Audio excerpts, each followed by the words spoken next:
السلام علیکم ورحمۃ اللہ وبرکاتہ نحمده ونصلی علی رسوله الکریم اما بعد فاعوذ باللہ من الشیطان الرجیم بسم اللہ الرحمن الرحیم رب اشرح لی صدری ویسر لی امری واحلل عقدۃ من لسانی یفقہوا قولی۔ 11واں پارہ شروع کرتی ہوں اللہ کے نام سے جو بے انتہا مہربان نہایت رحم فرمانے والا ہے۔ جب تم پلٹ کر ان کے پاس پہنچو گے تو یہ طرح طرح کے عذر پیش کریں گے، اشارہ ہے منافقین کی طرف، اور موقع ہے جنگ تبوک سے واپسی کا، کیونکہ منافق اس جنگ سے پیچھے رہ گئے تھے۔ تو نبی صلی اللہ علیہ وسلم کو بتایا جا رہا ہے کہ جب آپ مدینہ پہنچیں گے تو یہ بہانے بناتے ہوئے آپ کے پاس آ جائیں گے، مگر تم صاف کہہ دینا کہ بہانے نہ کرو، ہم تمہاری کسی بات کا اعتبار نہ کریں گے، اللہ نے ہمیں تمہارے حالات بتا دیے ہیں، اب اللہ اور اس کا رسول تمہارے عمل کو دیکھے گا۔ یاد رکھیے اللہ سبحانہ تعالیٰ کو کوئی شخص صرف باتوں سے راضی نہیں کر سکتا، صرف بڑے بڑے دعووں سے راضی نہیں کیا جا سکتا، اس کے لیے ضروری ہے کہ ہم عمل سے اپنے اخلاص کا ثبوت دیں، اپنی محبت کا ثبوت صرف زبان سے نہیں عمل سے دیں، پھر تم اس کی طرف پلٹائے جاؤ گے جو کھلے اور چھپے سب کا جاننے والا ہے، اور وہ تمہیں بتا دے گا کہ تم کیا کچھ کرتے رہے ہو۔ دنیا میں اللہ تمہارے عمل دیکھتا ہے، تمہاری شکل و صورت نہیں دیکھتا، تمہارے مال نہیں دیکھتا، حدیث میں آتا ہے وہ تمہارے دل اور تمہارے اعمال دیکھتا ہے۔ یہ دو چیزیں اگر بہترین ہو تو انسان اللہ کا مقرب بنتا ہے، ورنہ صرف باتوں سے اسے خوش نہیں کیا جا سکتا۔ تمہاری واپسی پر یہ تمہارے سامنے قسمیں کھائیں گے تاکہ تم ان سے صرف نظر کر لو، تو بے شک تم ان سے صرف نظر کر ہی لو، یعنی ان سے درگزر کر ہی لو، کیونکہ یہ گندگی ہے اور ان کا اصلی مقام جہنم ہے جو ان کی کمائی کے بدلے میں انہیں نصیب ہوگی۔ یہ تمہارے سامنے قسمیں کھائیں گے تاکہ تم ان سے راضی ہو جاؤ، تم ان سے خوش ہو جاؤ، حالانکہ اگر تم ان سے راضی ہو بھی گئے تو اللہ ہرگز ایسے فاسق لوگوں سے راضی نہ ہوگا، اللہ راضی نہیں ہوگا۔ فَإِنَّ اللَّهَ لَا يَرْضَى عَنِ الْقَوْمِ الْفَاسِقِينَ، اللہ فاسق لوگوں سے راضی نہیں ہوتا۔ یاد رکھیے اللہ سبحانہ وتعالی کسی بھی انسان سے جب محبت کرتا ہے تو اس کے نیک اعمال کی بنا پر گناہ انسان کو اللہ سے دور کر دیتے ہیں۔ گناہوں کے ساتھ انسان اگر زبان سے بار بار کہے یا اللہ ہم تو بڑے گناہ گار بندے ہیں، ہم تو بڑے کمزور ہیں، لیکن ان سے نکلنے کی کوئی کوشش نہ کرے اور نہ ہی ان سے توبہ کرے، تو ان باتوں سے اللہ راضی نہیں ہوگا۔ اور یاد رکھیے جب اللہ راضی نہیں تو پھر رسول بھی راضی نہیں، پھر نیک لوگ بھی راضی نہیں۔ اگر ہمارے اپنے ہی بچے، ہمارے اپنے ہی بہن بھائی اللہ کی نافرمانی کے کام کر رہے ہوں تو ہمیں بھی ان سے راضی نہیں ہونا چاہیے، کیا ٹھیک ہے جو مرضی کرتے رہیں، کیونکہ راضی اسی سے ہونا چاہیے کہ جس سے اللہ راضی ہو، اور ناراض اسی سے ہونا چاہیے جس سے اللہ ناراض ہو۔ رسول اللہ صلی اللہ علیہ وسلم نے فرمایا منافق کو سردار مت کہو، اگر وہ سردار ہو تو بے شک تم نے اپنے رب عز و جل کو ناراض کر دیا۔ یعنی اگر کوئی ایسا شخص جو تم سے ویسے بڑا ہے لیکن انتہائی غلط کام کر رہا ہے تو تمہارا دل اس کی طرف سے راضی نہیں ہونا چاہیے اور اس کی غلطیوں کو اپروو نہیں کرنا چاہیے کہ ہاں تمہاری اپنی زندگی تم جو چاہو کرو۔ تو ہماری پسند و ناپسند کس کی پسند و ناپسند کے تحت ہونی چاہیے؟ اللہ سبحانہ وتعالیٰ کے۔ یاد رکھیے یہاں یہ نہیں کہا جا رہا کہ اس سے نفرت کرو، کیونکہ نفرتوں سے آپ کسی کی اصلاح نہیں کر سکتے۔ راضی نہیں کا مطلب کیا ہے کہ ہم اس کے غلط کاموں سے اگری نہیں کرتے، اور ہم دعا بھی کرتے اور ہم کوشش بھی کرتے اور ہم نصیحت بھی کرتے اور امر بالمعروف بھی کرتے ہیں کہ تم سیدھے رستے پر آ جاؤ۔ پھر فرمایا الاعراب اشد کفرا و نفاقا، یہ بدوی عرب، دیہاتی عرب کفر اور نفاق میں زیادہ سخت ہیں، اور ان کے معاملے میں اس امر کے امکانات زیادہ ہیں کہ اس دین کے حدود سے ناواقف رہیں۔ اس کی وجہ یہ ہے کہ وہ علم سے دور ہیں۔ تو یاد رکھیے کہ جو شخص علم حاصل نہیں کرتا، جاننے کی کوشش نہیں کرتا، تو پھر عمل بھی نہیں کر پاتا، عمل سے بھی دور ہوتا چلا جاتا ہے۔ ان کے معاملے میں اس امر کے امکانات زیادہ ہیں کہ اس دین کے حدود سے ناواقف رہیں جو اللہ نے اپنے رسول پر نازل کیا، یعنی قرآن و سنت۔ اللہ سب کچھ جانتا اور حکیم و دانا ہے، اور ان بدویوں میں ایسے ایسے لوگ موجود ہیں جو اللہ کی راہ میں کچھ خرچ کرتے ہیں تو اسے اپنے اوپر زبردستی کی چٹی سمجھتے ہیں، کیونکہ علم نہیں ہے نا، اور دین کے علم کا نہ ہونا انسان کے اندر نفاق پیدا کرنے لگتا ہے۔ رسول اللہ صلی اللہ علیہ وسلم نے فرمایا 2 خصلتیں ایسی ہیں جو منافق میں کبھی جمع نہیں ہو سکتی، اچھا اخلاق اور دین کی سمجھ۔ یعنی منافق کے اندر 2 بڑی خامیاں ہیں، ایک یہ کہ وہ بد اخلاق ہوتا ہے، اور دوسرے دین کی سمجھ نہیں ہوتی۔ اسی لیے جب اللہ کے راستے میں کچھ دینے کا وقت آتا ہے، خرچ کرنے کا وقت آتا ہے، تو وہ کہتے ہیں یہ تو ہم پہ جرمانہ ہے اور تمہارے حق میں زمانے کی گردشوں کا انتظار کر رہے ہیں، حالانکہ بدی کا چکر خود انہی پر مسلط ہے اور اللہ سب کچھ سنتا اور جانتا ہے۔ اور انہی بدویوں میں کچھ ایسے لوگ بھی ہیں جو اللہ اور روز آخر پر ایمان رکھتے ہیں، یعنی سب دیہاتی، سب بدوی، سب بدو ایک جیسے نہیں، ان میں سے کچھ علم بھی رکھتے ہیں، عمل بھی کرتے ہیں، ایمان رکھتے ہیں، اور جو کچھ خرچ کرتے ہیں اسے اللہ کے ہاں تقرب کا اور رسول کی طرف سے رحمت کی دعائیں لینے کا ذریعہ بناتے ہیں۔ نبی صلی اللہ علیہ وسلم کے پاس جب کوئی صدقہ لے کر آتا تھا تو آپ اس کے لیے دعا کیا کرتے تھے، ہاں وہ ضرور ان کے لیے تقرب کا ذریعہ ہے اور اللہ ضرور ان کو اپنی رحمت میں داخل کرے گا، یقیناً اللہ درگزر کرنے والا اور رحم فرمانے والا ہے۔ ماحول کیسا بھی کیوں نہ ہو، لیکن جس شخص کے اپنے اندر شوق ہوتا ہے وہ اپنے لیے کوئی نہ کوئی راستہ بنا لیتا ہے۔ ایک ہی ماحول میں رہنے والے کچھ لوگ صرف ماحول کا رونا روتے رہتے ہیں اور کچھ نہیں کرتے، اور اسی ماحول کے اندر کچھ اور لوگ اچھی باتیں جاننے کے شوقین ہوتے ہیں اور اس کے لیے وہ بھاگ دوڑ کرتے ہیں، اور پھر وہ ان کو جان کر ان پہ عمل بھی کرتے ہیں، جیسے یہ بدویوں کی دوسری قسم ہے۔ والسابقون الاولون من المہاجرین والانصار والذین اتبعوهم بإحسان رضی اللہ عنہم ورضوا عنہ وأعد لهم جنات تجری تحتها الأنہار خالدین فیہا ابدا ذلک الفوز العظیم۔ وہ مہاجرین و انصار جنہوں نے سب سے پہلے دعوت ایمان پر لبیک کہنے میں سبقت کی، نیز وہ جو بعد میں راست بازی کے ساتھ احسان کے ساتھ ان کے پیچھے آئے، اللہ ان سے راضی ہوا اور وہ اللہ سے راضی ہوئے۔ اللہ نے ان کے لیے ایسے ایسے باغ مہیا کر رکھے ہیں جن کے نیچے نہریں بہتی ہوں گی اور وہ ان میں ہمیشہ رہیں گے، یہی عظیم الشان کامیابی ہے، سب سے بڑی کامیابی یہی ہے۔ یہاں پر آپ دیکھیے کہ اللہ سبحانہ و تعالی راضی ہو گیا کن سے؟ پیچھے منافقین کی بات ہوئی کہ اللہ ان سے راضی نہیں، لیکن یہاں سبقت کرنے والوں سے، نیکی میں آگے بڑھنے والوں سے اللہ راضی ہو گیا، اور وہ اللہ سے راضی ہیں۔ اللہ سے راضی ہیں اسی لیے وہ اللہ کی طرف دوڑ کر جاتے ہیں۔ لیکن جو بعد میں آنے والے ہیں ان کے لیے ایک اور شرط لگا دی کہ اب تم احسان کے ساتھ آگے والوں کی پیروی کرو گے، پیچھے چلو گے تو اللہ تم سے راضی ہوگا۔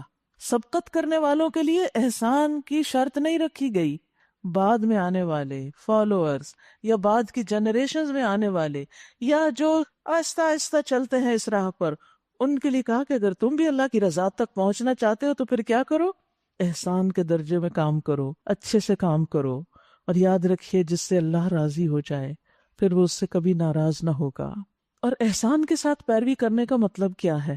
اس کا مطلب یہ ہے کہ نمبر 1 انہوں نے ویسا ایمان لانے کی کوشش کی جو پہلوں کا تھا، فَإِنْ آمَنُوا بِمِثْلِ مَا آمَنْتُمْ بِهِ فَقَدْ اهْتَدَوْا۔ پھر اسی طرح اطاعت میں ان کی پیروی کرتے رہے، صراط الذین انعمت علیہم۔ ہمیں بھی وہ راستہ چاہیے، ان کے دل کے اندر بھی یہی شوق تھا کہ ہم بھی ان پہلوں کی طرح ہو جائیں۔ پھر اسی طرح نیک اعمال جتنے بھی ہیں ان میں بھی وہ ان کی پیروی کرتے ہیں۔ آج آپ دیکھیے جب ہم صحابہ اور صحابیات کے حالات پڑھتے ہیں تو پھر ہمارا دل کیا چاہتا ہے کہ ہم بھی کچھ تو کریں جو انہوں نے کیا تھا۔ یہ کیسے ہو سکتا ہے کہ اسی جنت میں وہ بھی ہوں اور ہم بھی ہوں؟ انہوں نے تو اتنی زیادہ قربانیاں کی اور ہم کچھ کیے بغیر وہاں پہنچ جائیں، یہ تو ممکن نہیں۔ ہمیں بھی انہی کے طریقوں پر چلنا ہے اور یہی سیدھا راستہ ہے۔ جب ہم کہتے ہیں نا اہدنا الصراط المستقیم، تو اللہ تعالیٰ کیا فرماتے ہیں؟ صراط الذین انعمت علیہم، انعام یافتہ لوگ، ان کا راستہ سیدھا راستہ ہے۔ یہ ہے وہ انعام یافتہ جن سے اللہ راضی ہو چکا۔ والسابقون الاولون من المہاجرین والانصار، اور پھر یہ وہ لوگ ہیں کہ جنہوں نے کتاب و سنت کی پیروی کی۔ اب آپ دیکھیے کہ یہاں پر اتبعوہم بإحسان، ان کی احسان کے ساتھ پیروی کی۔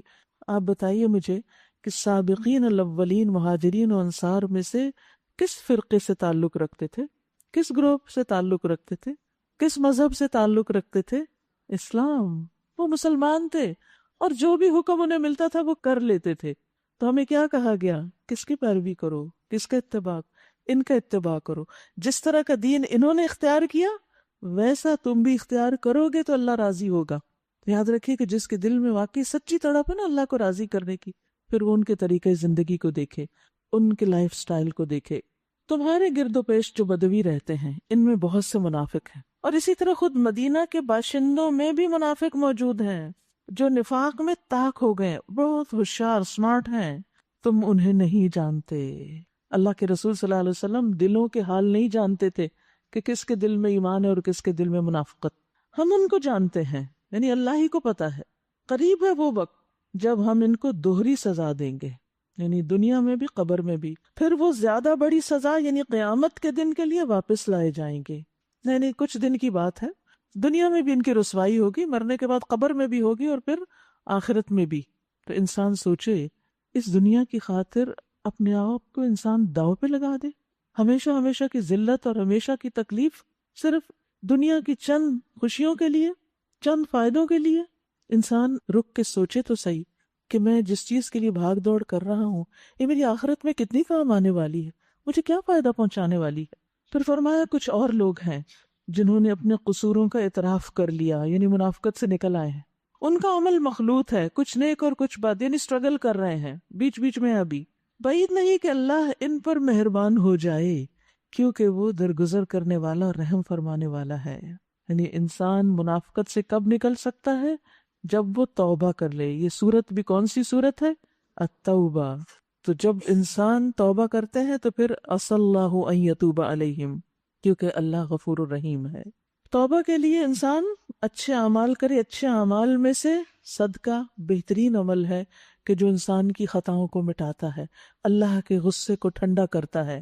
تم ان کے اموال میں سے صدقہ لے کر انہیں پاک کرو اور نیکی کی راہ میں انہیں بڑھاؤ اور ان کے حق میں دعائے رحمت کرو، کیونکہ تمہاری دعا ان کے لیے وجہ تسکین ہوگی۔ یعنی وہ لوگ جو پوری طرح دین میں نہیں، آدھے آدھے ہیں، ان کے ساتھ معاملہ کیسا کرو؟ ان کے لیے دعا بھی کرو، انہیں صدقے پہ ابھارو اور انہیں نیکی کے کاموں میں آگے بڑھاؤ، موٹیویٹ کرو۔ لیکن ہمیں سمجھ میں نہیں آتا کہ کس سے کیا معاملہ کریں۔ ہم چاہتے ہیں ایک ہی دن میں سب ٹھیک ہو جائے اور سب اعلیٰ درجے کے مسلمان بن جائے۔ نہیں، ہر ایک کے حالات فرق ہوتے ہیں۔ کچھ لوگ تو سابقین ہوتے ہیں، وہ دوڑ لگا کے آگے چلے جاتے ہیں، اور کچھ لوگ ان کو دیر تک سٹرگل کرنی پڑتی ہے۔ تو ایسے لوگ جو سٹرگل کر رہے ہوں، ملے جلے اعمال کر رہے ہوں، ان کے لیے دعائیں کرو، ان کو صدقے کی ترغیب دو، اور اللہ سب کچھ سنتا اور جانتا ہے۔ کیا ان لوگوں کو معلوم نہیں کہ وہ اللہ ہی ہے جو اپنے بندوں کی توبہ قبول کرتا ہے؟ وہ ان کا بھی رب ہے اور ان کی خیرات قبول کرتا ہے۔ یعنی گناہوں کے باوجود اگر کوئی شخص اللہ کے راستے میں مال خرچ کرتا ہے تو اللہ تعالیٰ اس کو قبول کر لیتے ہیں۔ اور یہ کہ اللہ بہت معاف کرنے والا اور رحیم ہے۔ اور اے نبی صلی اللہ علیہ وسلم ان سے کہہ دیجئے کہ تم عمل کرو، وَقُلِ اعْمَلُوا فَسَيَرَى اللَّهُ عَمَلَكُمْ وَرَسُولُهُ وَالْمُؤْمِنُونَ، اللہ اور اس کا رسول اور مومنین سب دیکھیں گے کہ تمہارا عمل اب کیسا ہے۔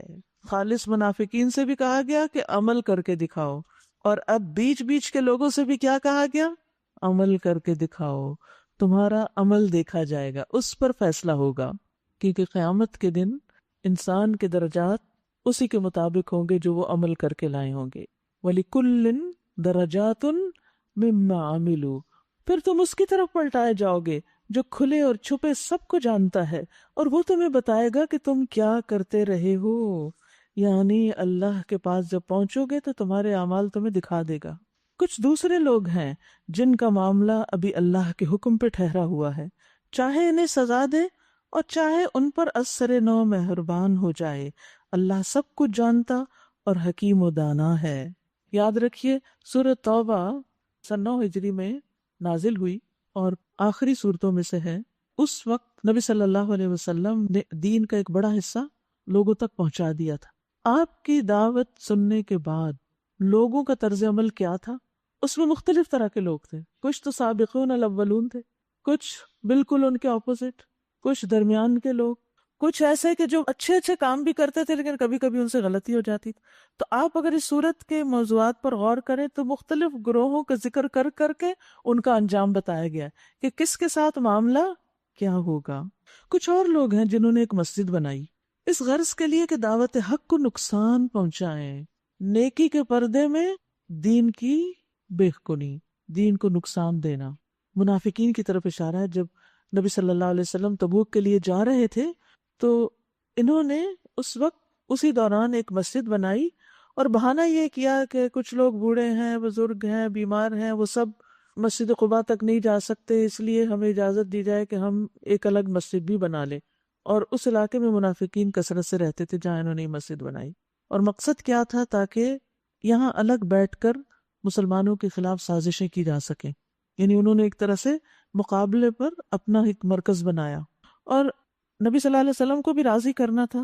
آپ کے پاس آئے کہنے لگے کہ آپ اس کا افتتاح کر دیں تاکہ سب لوگوں کو یہ ہو کہ آپ کی اپروول سے یہ سب کچھ ہوا ہے، جبکہ حقیقت میں آپ اس سے راضی نہیں تھے. اب جب آپ واپس آ رہے تھے مدینہ تبوک سے ہو کر تو اللہ سبحانہ وتعالیٰ نے آپ کو پہلے ہی خبردار کر دیا کہ آپ اس مسجد میں نہیں جائیں گے کیونکہ وہ مسجد زرار ہے، نقصان دینے والی مسجد ہے. کتنی بڑی حقیقت اللہ نے کھول دی کہ ساری مسجدیں صرف خیر نہیں پہنچاتی. مسجدوں سے جہاں صحیح نیت کے ساتھ کام نہ کیا جا رہا ہو وہاں سے بعض اوقات فائدے کی بجائے نقصان بھی ہو سکتا ہے. یہ اس لیے بنائی گئی تاکہ دین کو نقصان دیا جائے اور کفر کریں، یعنی اللہ کی بندگی کی بجائے وہاں اللہ کی نافرمانی کے کام کریں اور اہل ایمان میں پھوٹ ڈالیں اور اس بظاہر عبادت گاہ کو اس شخص کے لیے کمین گاہ بنائیں جو اس سے پہلے اللہ اور اس کے رسول کے خلاف برسر پیکار ہو چکا ہے. یہ ابو عامر الراہب کی طرف اشارہ ہے جو ان لوگوں کو گائیڈ کر رہا تھا یا ان کا لیڈر بنا ہوا تھا کہ اس کے لیے ایک مرکز فراہم کرنا مقصود ہے. وہ ضرور قسمیں کھا کھا کر کہیں گے کہ ہمارا ارادہ تو بھلائی کے سوا کسی دوسری چیز کا نہ تھا، مگر اللہ گواہ ہے کہ وہ قطعی جھوٹے ہیں. تم ہرگز اس عمارت میں کھڑے نہ ہونا جو مسجد اول روز سے تقوی پر قائم کی گئی تھی، وہی اس کے لیے زیادہ موزوں ہے کہ تم عبادت کے لیے وہیں کھڑے ہو. اس میں ایسے لوگ ہیں جو پاک رہنا پسند کرتے ہیں اور اللہ کو پاکیزگی اختیار کرنے والے ہی پسند ہیں.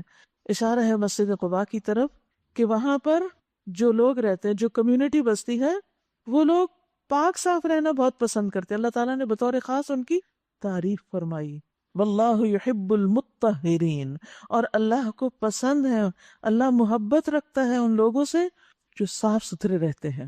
جب یہ آیت نازل ہوئی تو آپ نے خاص طور پر ان لوگوں سے پوچھا کہ تمہارا وہ کون سا عمل ہے پاکی کا یا صفائی کا کہ جس سے اللہ تعالیٰ محبت کرتا ہے. تو انہوں نے بتایا کہ جب ہم اپنی نجاست صاف کرتے ہیں فارغ ہونے کے بعد تو صرف مٹی کے ڈھیلوں سے نہیں، پانی سے بھی استنجا کرتے ہیں، یعنی پانی کا استعمال کرتے ہیں استنجا کے لیے. تو یہ چیز پسندیدہ تھی. اب دیکھیے بعض لوگ سستی کے مارے صرف ٹیشو پیپر استعمال کر کے کام ختم کر دیتے ہیں. ٹھیک ہے، سفر وغیرہ میں جہاں پانی نہ ہو تو آپ ٹیشو پیپر سے بھی طہارت حاصل کر سکتے ہیں، لیکن جو چیز اللہ سبحانہ وتعالیٰ کو پسند ہے وہ کیا کہ انسان پانی کا استعمال کرے، استنجا کرے اور اپنے آپ کو صاف ستھرا رکھے. یاد رکھیے کہ اللہ کی محبت حاصل کرنے کے لیے وہ کام ہمیں لازم کرنے پڑیں گے جن کاموں کو اللہ پسند کرتا ہے. ان میں سے ایک طہارت، صفائی اور پاکیزگی ہے. اپنے جسم کی پاکیزگی، اپنے خیالات کی پاکیزگی، دلوں کی پاکیزگی، دلوں کو صاف کرنا، یہ ساری چیزیں انسان کو اللہ کا محبوب بناتی ہے. لہذا کپڑے، جگہ، گھر، لباس، دانت، بال، ہر چیز صاف رکھیں. پھر تمہارا کیا خیال ہے کہ بہتر انسان وہ ہے جس نے اپنی عمارت کی بنیاد اللہ کے خوف اور اس کی رضا کی طلب پر رکھی ہو، یا وہ جس نے اپنی عمارت ایک وادی کی کھوکھلی بے ثبات کا گر پر اٹھائی اور وہ اسے لے کر سیدھی جہنم کی آگ میں جا گری. ایسے ظالم لوگوں کو اللہ سیدھی راہ نہیں دکھاتا. یہ عمارت جو انہوں نے بنائی ہمیشہ ان کے دلوں میں بے یقینی کی جڑ بنی رہے گی جس سے نکلنے کی اب کوئی صورت نہیں سوائے اس کے کہ ان کے دل ہی پارا پارا ہو جائیں، یعنی موت آ جائے. اللہ نہایت باخبر اور حکیم و دانا ہے. ان اللہ اشتری من المؤمنین انفسهم واموالهم بان لهم الجنہ، حقیقت یہ ہے کہ اللہ نے مومنوں سے ان کے نفس اور ان کے مال جنت کے بدلے خرید لیے ہیں۔ وہ اللہ کی راہ میں لڑتے اور مارتے اور مرتے ہیں، ان سے جنت کا وعدہ اللہ کے ذمے ایک پختہ وعدہ ہے، تورات اور انجیل اور قرآن میں۔ اور کون ہے جو اللہ سے بڑھ کر اپنے عہد کا پورا کرنے والا ہو؟ بس خوشیاں مناؤ اپنے اس سودے پر جو تم نے اللہ سے چکا لیا، یہی سب سے بڑی کامیابی ہے، الفوز العظیم ہے۔ یہاں اللہ جل جلالہ کے ساتھ ایک عظیم تجارت کا ذکر ہے۔ اگر اس تجارت کی عظمت کو دیکھنا ہو، اس کی اہمیت کو جاننا ہو، تو آپ دیکھیے کہ خریدار کون ہے، کون خرید رہا ہے آپ کی جان اور مال، کس کو دے رہے ہیں؟ اللہ رب العزت کو۔ پھر آپ دیکھیے کہ کون سی چیز ہے جو بدلے میں دی جا رہی ہے، معاوضہ کیا ہے، پروفٹ کیا ہے اس تجارت میں، فائدہ کیا ہے؟ سب مقامات سے افضل مقام، سب نعمتوں سے بڑی نعمت جنت۔ پھر آپ دیکھیں کہ وہ قیمت کیا ہے جو انسان دیتا ہے، جو انسان کو سب سے زیادہ پسند ہے، جان اور مال۔ جان بڑی عزیز ہوتی ہے انسان کو، اور جان کے بعد مال بھی بڑا پسند ہوتا ہے۔ پھر آپ دیکھیے کہ کس کے ہاتھ پر یہ معاہدہ ہو رہا ہے، رسول اللہ صلی اللہ علیہ وسلم کے ہاتھ پر، کیونکہ لوگ آپ سے بیعت کرتے تھے نا جان پر، کہ ہم اس راستے میں اپنی جان دینے کے لیے بھی حاضر ہیں، صحابہ کرام کا طرز عمل، اور رسول اللہ صلی اللہ علیہ وسلم اللہ کی محبوب ترین ہستی۔ پھر یہ معاہدہ کہاں لکھا گیا ہے، کس کتاب میں؟ قرآن مجید میں۔ تو اس سے آپ اندازہ لگائیں کہ یہ معاہدہ کتنا عظیم معاہدہ ہے اور کتنا سچا ہے، انتہائی قیمتی۔ رسول اللہ صلی اللہ علیہ وسلم نے فرمایا، الا ان سلعۃ اللہ غالیہ، الا ان سلعۃ اللہ الجنہ۔ لوگو سن لو، اللہ کا سودا بڑا مہنگا ہے، یہ سودا بڑا مہنگا ہے، یہ سستی نہیں ہے جنت۔ سن لو، اللہ کا سودا جنت ہے۔ تو جو جنت کا خریدار ہے اس کو پھر اس کی قیمت دینی ہوگی۔ جنت مفت میں نہیں ملتی۔ آپ دیکھیے دنیا میں اگر ایک چھوٹا سا گھر آپ نے بنانا ہو تو انسان کو کتنی مشقتوں سے گزرنا پڑتا ہے، ہر چیز کو کٹ ڈاؤن کر کے آپ پیسے بچا کے گھر بناتے ہیں۔ تو جنت جس میں کوڑا رکھنے کی جگہ دنیا و ما فیہا سے بہتر ہے، پوری دنیا سے بہتر ہے، تھوڑی سی جگہ بھی اس جیسی کوئی چیز دنیا میں ہے بھی نہیں، کیا وہ ایسے ہی مل جائے گی؟ ام حسبتم ان تدخلوا الجنت، کیا تم سمجھتے ہو یوں ہی جنت میں چلے جاؤ گے، ایسے ہی داخل ہو جاؤ گے؟ یاد رکھیے کہ جنت تو ہمارے اعمال کا صلہ بھی نہیں ہو سکتی، جنت تو اس سے بھی آگے کی چیز ہے، لیکن عمل سے ہم صرف اللہ کی رضا اور خوشنودی حاصل کرتے ہیں، اللہ کو خوش کرتے ہیں، اور باقی تو سب اللہ کے فضل سے ہی ملتا ہے، اللہ کی رحمت سے۔ ابو ہریرہ کہتے ہیں میں نے رسول اللہ صلی اللہ علیہ وسلم کو فرماتے ہوئے سنا، کسی شخص کو اس کا عمل جنت میں داخل نہیں کرا سکتا۔ لوگوں نے عرض کیا اللہ کے رسول کیا آپ بھی نہیں؟ فرمایا نہیں، مجھے بھی نہیں، حالانکہ آپ اس دنیا کے سارے انسانوں سے سب سے بڑھ کر اللہ کی بہترین عبادت کرنے والے ہیں۔ تو آپ نے فرمایا میرا عمل بھی مجھے جنت میں نہیں داخل کرا سکتا، سوائے اس کے کہ اللہ اپنے فضل اور رحمت سے مجھے نواز دے۔ تو جنت انسان کو صرف اللہ کے فضل اور رحمت سے ملے گی، لیکن اللہ کی رحمت کو کیا چیز دعوت دیتی ہے؟ آپ کا اخلاص، آپ کا عمل۔ اس لیے عمل ضروری ہوتا ہے، ورنہ یہ مت سوچے کہ عمل قیمت ہے جنت کی، نہیں۔ تو آپ نے فرمایا اس لیے درستگی کے ساتھ عمل کرو، فسددوا وقاربوا، اور میانہ روی اختیار کرو، اور تم میں سے کوئی شخص موت کی تمنا نہ کرے، کیونکہ اگر وہ نیک ہوگا تو امید ہے کہ اس کے نیک اعمال میں اور اضافہ ہو جائے۔ حالات تنگ بھی ہوں تو موت نہیں مانگو، کیونکہ جتنی زندگی ہے خواہ تکلیف میں گزر رہی ہے، اچھے اعمال کے ساتھ وہ درجوں کی بلندی کا ذریعہ بنے گی۔ اور اگر انسان برا ہے تو ہو سکتا ہے کہ وہ توبہ ہی کر لے۔ اس لیے انسان کو اپنی زندگی کی نعمت کی قدر کرنی چاہیے۔ یہ سودا کرنے والوں کی صفات کیا ہوتی ہیں؟ کون ہیں جو یہ سودا کرتے ہیں؟ پھر ان کا عمل کیا ہوتا ہے؟ اس کی ٹرمز اینڈ کنڈیشنز کیا ہیں؟ فرمایا التائبون، سب سے پہلی کنڈیشن توبہ، توبہ کرنے والے، اللہ کی طرف پلٹنے والے، اپنے گناہوں سے چھٹکارا پانے والے، العابدون، عبادت کرنے والے۔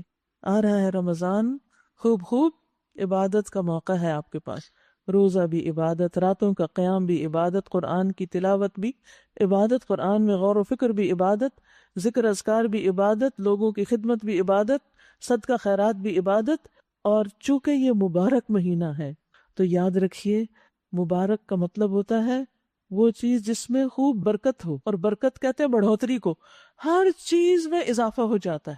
اور رمضان میں جہاں عبادت کی کوانٹٹی میں ہم اضافہ کرتے ہیں وہاں اس کی کوالٹی کو بھی ہم بہتر بنانے کی کوشش کرتے ہیں، اور اسی طرح ہر عمل کا اجر و ثواب بھی کئی گنا زیادہ بڑھ جاتا ہے.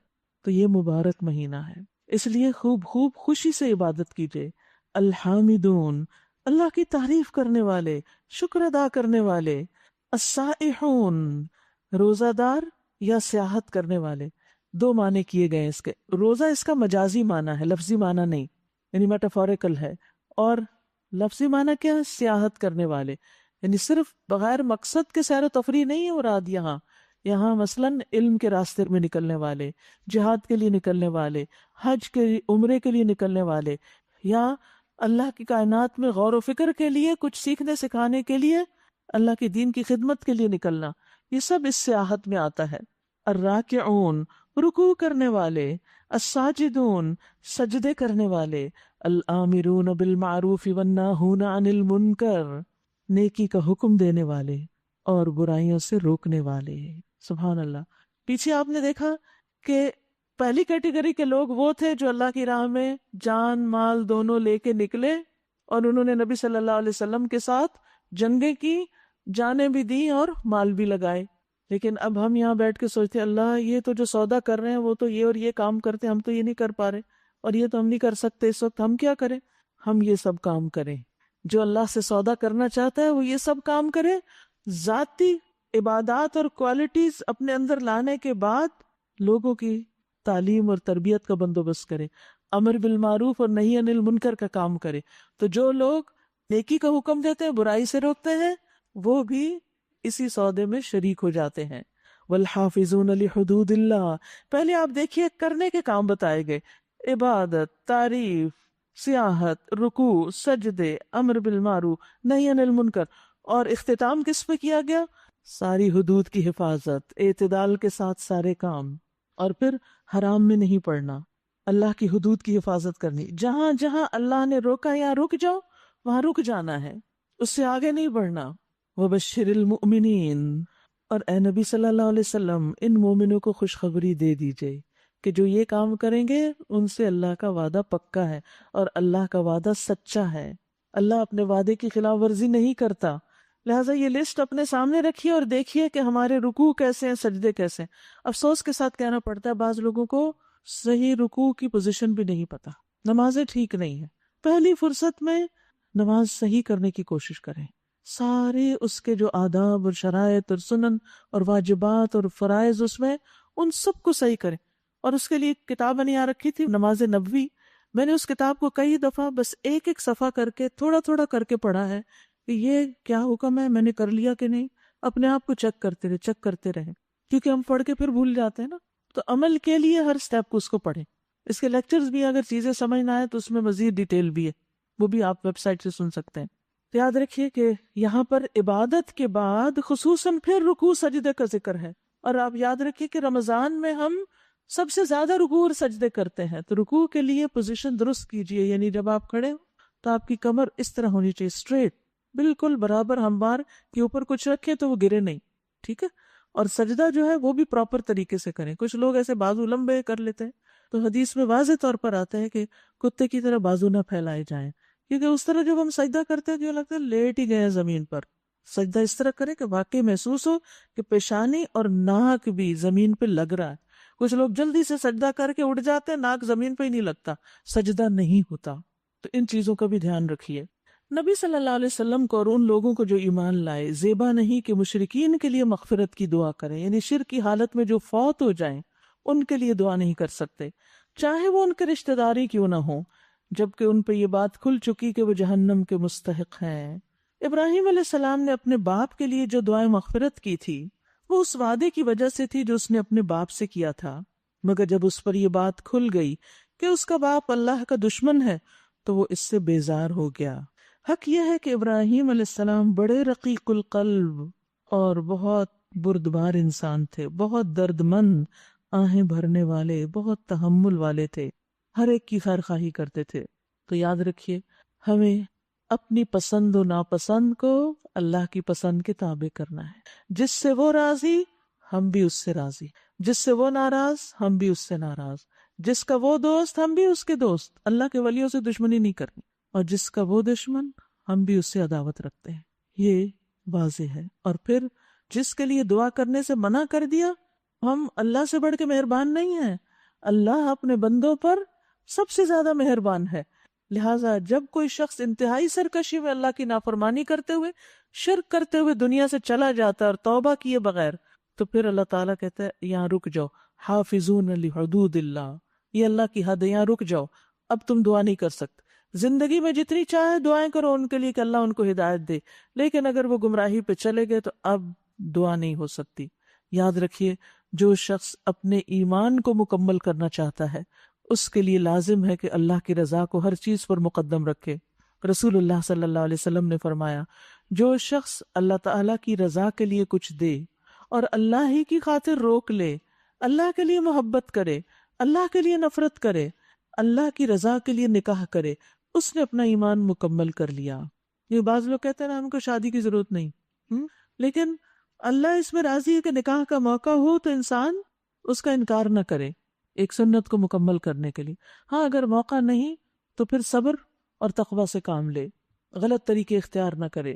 وَمَا كَانَ اللَّهُ لِيُضِلَّ قَوْمًا بَعْدَ إِذْ هَدَاهُمْ، اللہ کا یہ طریقہ نہیں کہ لوگوں کو ہدایت دینے کے بعد پھر گمراہی میں مبتلا کرے، جب تک کہ انہیں صاف صاف نہ بتا دے کہ انہیں کن چیزوں سے بچنا چاہیے. یعنی اللہ تعالیٰ پہلے بتا دیتا ہے کہ کس کس چیز سے بچو، اور پھر جب لوگ باز نہیں آتے تو پھر اللہ تعالیٰ ان سے توفیق بھی چھین لیتا ہے اور ان کو پھر غلط راستے پر ڈال دیتا ہے. ورنہ اللہ کسی کو بھٹکنے کے لیے نہیں چھوڑتا. یہ جو ہم بات سنتے ہیں تو پھر ہم پریشان ہو جاتے ہیں کہ وہ جس کو چاہتا ہے ہدایت دیتا ہے، وہ جس کو چاہتا ہے گمراہ کرتا ہے. کہتے ہیں اچھا اللہ گمراہ کر دیتا ہے تو پھر وہ ہدایت کیسے پائے؟ نعوذ باللہ، اللہ کا قصور ہے کہ وہ ہدایت نہیں. بات یہ ہے کہ یہ آیت اگر یاد رہے تو اس کنفیوژن کا جواب مل جائے گا آپ کو ہمیشہ. اللہ کا طریقہ نہیں کہ لوگوں کو ہدایت دینے کے بعد پھر گمراہ کر دے. یعنی اللہ کسی کو گمراہ نہیں کرتا جب تک کہ انہیں صاف صاف نہ بتا دے کہ انہیں کن چیزوں سے بچنا چاہیے. یعنی وہ حق کا راستہ کھول کے رکھتا ہے، پھر اگر کوئی شخص حق کو لینا ہی نہیں چاہتا تو پھر اللہ اس کو اس کے حال پہ چھوڑ دیتا ہے. در حقیقت اللہ ہر چیز کا علم رکھتا ہے، اور یہ بھی واقعہ ہے کہ اللہ ہی کے قبضے میں آسمان و زمین کی سلطنت ہے، اسی کے اختیار میں زندگی اور موت ہے، اور تمہارا کوئی حامی و مددگار ایسا نہیں جو تمہیں اس سے بچا سکے. لقد تاب اللہ علی النبی والمہاجرین والانصار الذین اتبعوہ فی ساعۃ العسرہ، اللہ نے معاف کر دیا نبی کو اور ان مہاجرین و انصار کو جنہوں نے بڑی تنگی کے وقت میں نبی کا ساتھ دیا تھا. اشارہ ہے غزوہ تبوک کی طرف. اگرچہ ان میں سے کچھ لوگوں کے دل کجی کی طرف مائل ہو چلے تھے، یعنی وہاں جانے سے جی چرانے لگے تھے، مگر جب انہوں نے اپنے دل کی نہیں مانی بلکہ نبی کا ساتھ دیا تو اللہ نے انہیں معاف کر دیا، ان کی کوششوں پر انہیں بخش دیا. انہ بہم رؤوف الرحیم، بے شک اس کا معاملہ ان لوگوں کے ساتھ شفقت و مہربانی کا ہے. یہاں پر ساعت الاسرہ کی بات ہے، تنگی کا وقت، تنگی کی گھڑی، مصیبت کے اوقات، پریشانی کا وقت. کبھی گزرا آپ پر؟ پھر کیا کرتے ہیں اس وقت؟ اللہ اللہ اللہ نے مصیبتوں کے اوقات کو بھی یہاں بیان کیا قرآن میں، ساعت الاسرہ. اور پھر مصیبت میں گرفتار ہونے والوں کی حوصلہ افزائی بھی کی ہے کہ اگر کوئی مصیبت میں پھنس جاتا ہے تو پھر کیا ہوتا ہے، اللہ اس کو اس کی وجہ سے معاف بھی کر دیتا ہے. جو شخص مصیبت کے وقت، تکلیف کے وقت اللہ کو یاد کرتا ہے اور اپنا فرض نہیں بھولتا. کچھ لوگ تو ہوتے ہیں نا جب ان پہ مصیبت آتی ہے تو وہ کیا کرتے ہیں، اللہ سے ناراض ہو جاتے ہیں، اچھے کام چھوڑ دیتے ہیں، جو کر رہے ہیں وہ بھی چھوڑ دیتے ہیں. اللہ راضی نہیں ہوتا اس پر. لیکن جو شخص مصیبت کے وقت اپنی ذمہ داری پوری کرتا ہے، تکلیف کے ساتھ بھی اپنے فرض کو نبھاتا ہے، تو اللہ سبحانہ و تعالیٰ ان کو بہت بڑے اجر سے نوازتا ہے، ان کو بخش دیتا ہے. یاد رکھیے کوئی بھی پریشانی، کوئی مصیبت، کوئی تنگی، کوئی تکلیف ہمیشہ کے لیے نہیں ہوتی سوائے جہنم کے. دنیا کی جتنی بھی تکلیفیں ہیں وہ وقتی ہوتی ہیں. سٹریس آتا ہے، پریشانی آتی، لیکن وقت گزر جاتا ہے. ابو رزین سے مروی ہے کہ نبی صلی اللہ علیہ وسلم نے فرمایا اللہ ہمارا رب عز و جل اپنے بندوں کی مایوسی پہ ہنستا ہے، یعنی جب بندے مایوس ہونے لگتے ہیں تو اللہ سبحانہ و تعالیٰ ہنستا ہے، حالانکہ حالات کی تبدیلی قریب ہوتی ہے، بس تھوڑی سی دیر اور باقی ہے مشکل میں۔ اس پر ابو رزین نے عرض کیا کیا رب عز و جل بھی ہنستا ہے؟ اللہ تعالیٰ بھی ہنستے ہیں؟ ان کے لیے بات بڑی حیرت انگیز تھی، کیونکہ ہمارے ذہن میں اللہ تعالیٰ کا کانسیپٹ کیا ہے، بہت کوئی ڈرانے والی چیز، کوئی خوف دلانے والی، ناراض، اور نہیں، اللہ سبحانہ تعالیٰ مہربان ہے، بخشتا ہے، رحم فرماتا ہے، حلیم ہے، کریم ہے، اور اس کے ساتھ ساتھ ہنستا بھی ہے، مسکراتا بھی ہے، بندوں سے محبت بھی کرتا ہے، سبحان اللہ۔ تو انہوں نے پوچھا کہ اللہ تعالیٰ ہنستا بھی ہے؟ آپ نے فرمایا ہاں۔ میں نے عرض کیا جو رب ہنستا ہے ہم اس کے ہاں خیر و بھلائی کو گم نہیں پا سکتے، یعنی وہاں سے تو خیر و بھلائی ضرور ملے گی۔ وَلِلَّهِ الْمَثَلُ الْأَعْلَىٰ۔ انسانوں میں بھی آپ دیکھیے کہ جو شخص مسکراتا ہو، ہنستا ہو، اس سے بات کرنا آسان ہوتی ہے، اس کے پاس اپنا مطالبہ لے جانا، اس سے کوئی کام کروانا، یا اگر عام طور پر نہ ہنستا ہو تو جس وقت وہ ہنس رہا ہو تو وہ کام کروانے کا وقت ہوتا ہے۔ اکثر خواتین اپنے ہسبینڈز کے ساتھ یہی معاملہ کرتے ہیں۔ یہ ہمیشہ یاد رکھیے کسی بھی تنگی کے وقت کہ ہر تنگی کے ساتھ دو آسانیاں ہیں۔ قرآن مجید میں آتا ہے فَإِنَّ مَعَ الْعُسْرِ يُسْرًا إِنَّ مَعَ الْعُسْرِ يُسْرًا، بلا شبہ ہر مشکل کے ساتھ آسانی ہے۔ اب آپ دیکھیے یسر، عسر، یسر، عسر کو دونوں طرف سے یسر نے گھیرا ہوا ہے، پہلے آسانی تھی، بعد میں بھی آئے گی، اب یہ تھوڑی سی بیچ میں عسر ہے، تنگی ہے۔ رسول اللہ صلی اللہ علیہ وسلم نے فرمایا مدد صبر کے ساتھ ہے، صبر کرو گے مدد آ جائے گی، کشادگی تنگی کے ساتھ ہے، اور بے شک تنگی کے ساتھ آسانی ہے، اور بے شک اسی تنگی کے ساتھ ایک اور آسانی ہے، یعنی اس میں بھی خیر ہوتی ہے۔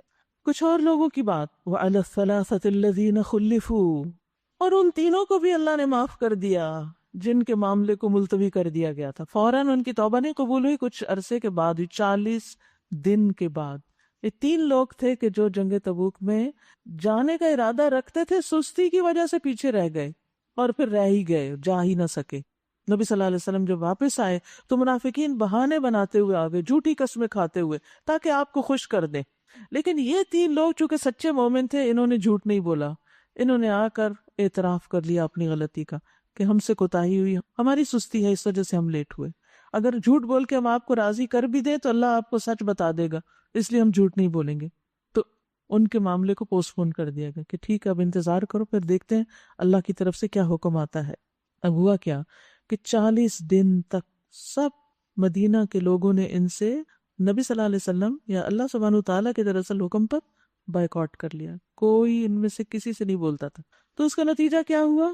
جب زمین اپنی ساری وسعت کے باوجود ان پر تنگ ہو گئی اور ان کی اپنی جانیں بھی ان پہ بوجھ ہونے لگی۔ آپ سوچئے اگر کوئی انسان دنوں تک بات نہ کر سکے کسی سے تو اس کا حال کیا ہو؟ تو ان پر اپنی جان بھی ان کو بوجھ لگنے لگی، زندگی میں کوئی لطف نہ رہا، اور انہوں نے جان لیا کہ اللہ سے بچنے کے لیے کوئی جائے پناہ خود اللہ کے ہی دامن رحمت کے سوا نہیں۔ تو اللہ اپنی مہربانی کے ساتھ ان کی طرف پلٹا تاکہ وہ اس کی طرف پلٹ آئیں۔ ثم تاب علیہم لیتوبوا، توبہ توبہ، یقیناً وہ بڑا معاف کرنے والا اور رحیم ہے۔ یاد رکھیے کہ یہ سبق بہت اہم ہے۔ وَظَنُّوا أَن لَّا مَلْجَأَ مِنَ اللَّهِ إِلَّا إِلَيْهِ، کوئی پناہ کی جگہ نہیں اللہ سے بچ کے، اللہ سے دور ہو کے جہاں انسان پناہ لے سکے مگر یہ کہ اللہ ہی کے دامن میں پناہ لے، کوئی اور پناہ نہیں دے سکتا۔ اللہ سے بھاگ کر کہاں جائیں گے؟ اللہ سے ناراض ہو کر کہاں جائیں گے؟ سب کچھ تو اللہ ہی کے پاس ہے، مالک وہ ہے، اس لیے اس کی طرف رجوع کرتے رہیں۔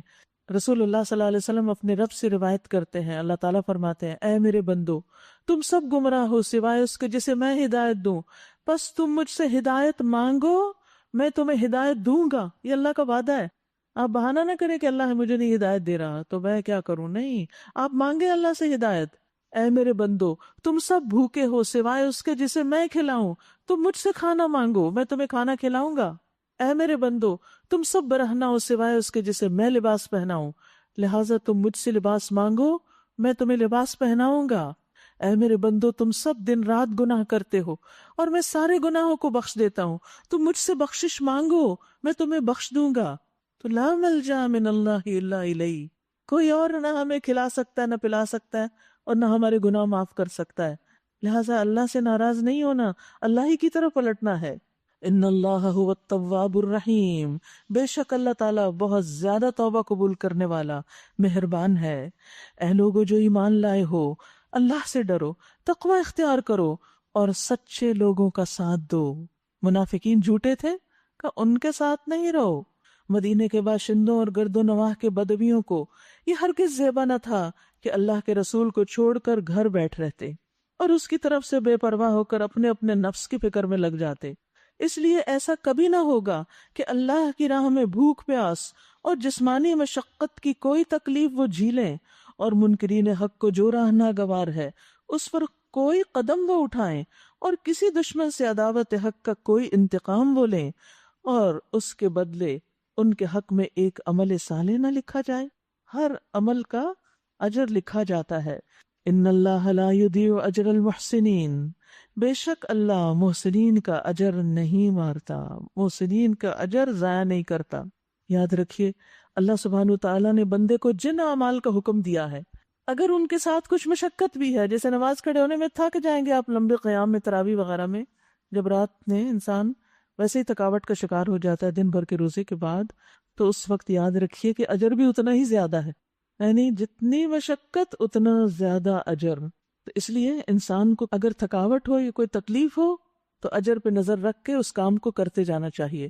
حضرت عائشہ سے روایت ہے رسول اللہ صلی اللہ علیہ وسلم نے ان سے ان کے عمرے کی ادائیگی کے دوران فرمایا، تمہارے لیے تمہاری تھکاوٹ اور تمہارے خرچ کرنے کے مطابق ثواب ہے. ہو سکتا ہے انہوں نے بیچ میں کہا ہو میں تھک گئی ہوں، جیسے ہم صحیح کرتے ہوئے زبان سے نہ بھی کہیں تو اپنے حال سے کہہ رہے ہوتے ہیں ہم تھک گئے ہیں. تو اگر کسی کے ساتھ اکٹھے عمرہ کر رہے ہو تو ان کو کہیں کوئی بات نہیں، جتنی زیادہ تھکاوٹ ہے اتنا زیادہ اجر ہے. تو اس لیے خوشی سے اس تھکاوٹ کو برداشت کریں. اور اسی طرح خرچ کہ بعض اوقات انسان کہتا ہے اوہ اتنی مہنگی ٹکٹ ہو گئی، یہاں بھی خرچ کرو وہاں بھی کرو، یا کوئی بھی کام، تو اس میں انسان سوچے کہ سب اللہ کے راستے میں ہے. اسی طرح جب انسان بیمار ہو جاتا ہے اور عمل نہیں کر پاتا تو اللہ سبحانہ وتعالیٰ ان اعمال پر انسان کو اجر دیتا ہے جو صحیح حالت میں انسان کر رہا ہوتا ہے. لیکن اگر بیماری میں بھی انسان حد الوسع جو کام کر سکتا کرتا رہے تو وہ مشقت کے ساتھ کرتا ہے نا. ایک بیمار انسان جس کے گھٹنوں میں تکلیف ہے اس کے لیے رکوع اور سجدے اور نمازوں میں بیٹھنا بڑا مشکل کام ہے ایک صحت مند چست انسان کے مقابلے میں. تو وہ یہ نہ کہے اور دیکھ دیکھ کے حسرت نہ کرے یہ تو کتنی آسانی سے اٹھ جاتے ہیں، کتنی آسانی سے پڑھ رہے ہیں. نہیں، جو زیادہ تکلیف میں پڑھ رہا ہے اس کا اجر اتنا ہی زیادہ ہے. نبی صلی اللہ علیہ وسلم نے فرمایا جب مسلمان آدمی بیمار ہوتا ہے تو اللہ تعالیٰ اعمال لکھنے والے فرشتوں سے کہتے ہیں یہ بندہ اپنی صحت مندی میں جو بہترین اعمال کرتا تھا ان کے مطابق اجر لکھو. ساری زندگی کھڑے ہو کے تراویحیں پڑھی، اس سال بیٹھ کے پڑھ رہا ہے، اجر وہی لکھو جو وہ پہلے کرتا تھا، یہاں تک کہ میں اسے شفا عطا کر دوں. جب تک بیمار ہے، ڈزنٹ میٹر 5-10 سال بیمار ہے، جب تک ٹھیک نہیں ہوتا کوئی بات نہیں، کیونکہ اللہ محسنین کا اجر نہیں مارتا. یہ پہلے بہت اچھے اچھے کام کرتا رہا ہے، اب اگر نہیں کر پا رہا تو اس لیے نہیں کہ اس نے شکر کیا ہے کہ اچھا میں اب آزاد ہو گیا، یہ اب بھی دل سے غمگین ہے. آپ سوچیں جو لوگ بھاگ بھاگ کے نیکیاں کرتے رہے ہوں زندگی میں، جب وہ نہیں کر پاتے تو ان کے دل کتنے دکھی ہوتے ہیں. تو وہ دکھ اور وہ آنسو وہ اللہ کو بڑے عزیز ہیں. ایسے لوگ محسنین ہیں، اللہ ان کا اجر ضائع نہیں کرتا. پھر اللہ تعالیٰ نیت پر بھی اجر دیتا ہے. مثلاً آپ کسی کو کوئی اچھا کام کرتے ہوئے دیکھتے ہیں اور آپ سوچتے ہیں اچھا مجھے موقع ملا تو میں بھی ضرور کروں گی، ابھی تو حالات اجازت نہیں دے رہے، ذرا وقت بدلے تو میں دیکھیں کیا کرتی ہوں. یہ نیت جو ہے اس پر بھی اجر لکھا جاتا ہے. اسی طرح یہ کبھی نہ ہوگا کہ وہ اللہ کی راہ میں تھوڑا یا بہت کوئی خرچ اٹھائیں اور کوئی وادی وہ پار کریں اور ان کے حق میں اسے لکھ نہ لیا جائے تاکہ اللہ ان کے سچے کارنامے کا صلہ انہیں عطا کرے. وَمَا كَانَ الْمُؤْمِنُونَ لِيَنْفِرُوا كَافَّةً فَلَوْلَا نَفَرَ مِنْ كُلِّ فِرْقَةٍ مِّنْهُمْ طَائِفَةٌ لِيَتَفَقَّهُوا فِي الدِّينِ وَلِيُنذِرُوا قَوْمَهُمْ إِذَا رَجَعُوا إِلَيْهِمْ لَعَلَّهُمْ يَحْذَرُونَ. اور کچھ ضروری نہ تھا کہ اہل ایمان سارے کے سارے ہی نکل کھڑے ہوتے. پیچھے چونکہ جہاد کی بہت تلقین کی گئی، تاکید کی گئی، تو اب آئندہ سے لوگ بہت محتاط ہو گئے کہ اگر ہم پیچھے رہے تو کہیں ہمارا نام منافقین میں نہ لکھا جائے، ہم ضرور نکلیں گے. تو اس موقع پر پھر فرمایا کہ ضروری نہیں کہ سب ہی نکل جائیں ایک کام کو، مگر ایسا کیوں نہ ہوا کہ ان کی آبادی کے ہر حصے میں سے کچھ لوگ نکل کر آتے اور دین کی سمجھ پیدا کرتے، کچھ لوگ باہر کے کام کریں اور کچھ لوگ اندر رہ کے کام کریں، اور واپس جا کر اپنے علاقے کے باشندوں کو خبردار کرتے تاکہ وہ بھی بچتے، یعنی گناہوں سے بچتے، نیک عمل کرتے۔ اس میں ایک بہت زبردست ہدایت دی گئی ہے، اور وہ کیا ہے کہ مسلمانوں کی ہر بستی میں سے ایسے لوگ ضرور نکلنے چاہیے جو نکل کر دین سیکھیں، دین کی خاطر سیاحت کریں، علم کی خاطر سفر کریں، کیونکہ سب لوگ تو اپنی بستیاں چھوڑ کے نہیں جا سکتے، اور وہ سیکھ کر آئیں اور باقی جو پیچھے لوگ ہیں ان کو آ کے سکھائیں تاکہ ان تک بھی دین کا علم پہنچے۔ ایک اور بڑی اہم بات یہ یہاں پتہ چل رہی ہے، وہ یہ ہے کہ عقل مند انسان وہ ہوتا ہے، یا عقل مند قوم وہ ہوتی ہے جو اپنی مختلف مصلحتوں کے لیے ان کی صلاحیتوں کے مطابق لوگوں کو مختلف کاموں کے لیے تیار کرتی۔ سب لوگ ایک ذہن، ایک حافظے، ایک قوت کے نہیں ہوتے، اس لیے لوگوں کو ان کی صلاحیت کے مطابق کام دینا چاہیے، اور جو شخص جہاں جس درجے میں بھی اپنی کیپیسٹی میں اللہ کے دین کی خاطر کوئی بھی کام کر رہا ہے، اس کا اجر اسی میں سے ہے اگر وہ اخلاص نیت کے ساتھ کر رہا ہے۔ اب یہاں دیکھیں کتنی زبردست تقسیم کر دی گئی کہ اگر تم سارے نکل جاؤ گے تو پھر یہ کام کون کرے گا؟ تو سب لوگ نکلے نہیں، اور سب لوگ پڑھنے نہ بیٹھ جائیں، جو پڑھ چکے ہیں وہ واپس آ کے، جو لوگ باہر نکلے ہوئے تھے جب وہ واپس آئے تو ان کو بھی سکھائیں، اور اپنے اپنے علاقوں میں بھی جا کے سکھائیں۔ الہدا جب قائم ہوا تھا تو اسی آیت نے مجھے موٹیویٹ کیا تھا کہ کیوں نہ ایک ایسی جگہ بنائی جائے جہاں پر ہر جگہ سے کچھ لوگ آ کر پڑھیں اور پھر واپس جا کر اپنے اپنے علاقے کے لوگوں کی سہولت کے مطابق ان کو سکھائیں۔ اور یہاں آپ دیکھیں کہ کتنی زبردست ہمیں مینجمنٹ کا اصول سکھایا جا رہا ہے، اس میں بہت باریک نکتہ ہے اس کے اندر، کہ اگرچہ راستے الگ ہیں، رجحانات الگ ہیں، خواہشات اور صلاحیتیں الگ ہیں، مقصد ایک ہے، کام جدا جدا ہیں، تو ہر ایک کو اس میں اس کے اخلاص اور محنت کے مطابق اجر ملے گا۔ اور یہ صرف دین کے معاملے میں نہیں بلکہ ہر معاملے میں ہمیں دیکھنا چاہیے۔ ایک گھر میں رہنے والے سارے لوگ ایک ہی کام نہیں کر سکتے، ماں کا رول کچھ اور ہوتا ہے، بچوں کا کچھ اور ہوتا ہے، اسی طرح شوہر کا کچھ اور ہے۔ تقسیم کار بہت ضروری ہے، تقسیم کار، ورک کی پراپر ڈویژن کرنا، اور کسی کے کام کو حقیر نہ سمجھنا۔ آپ کا کیا خیال ہے، ہم سب آج اس ٹھنڈے ہال میں بیٹھ کے یہاں پڑھ رہے ہیں اور کچھ لوگ گیٹ پر بیٹھ کر ڈیوٹی دے رہے ہیں، وہ اتنے ہی گھنٹے وہاں بیٹھ کر اپنا کام کرتے ہیں، کیا وہ اجر میں ہم سے کم ہے کیونکہ اگلی لائن میں جگہ نہیں ہے ان کے پاس؟ نہیں۔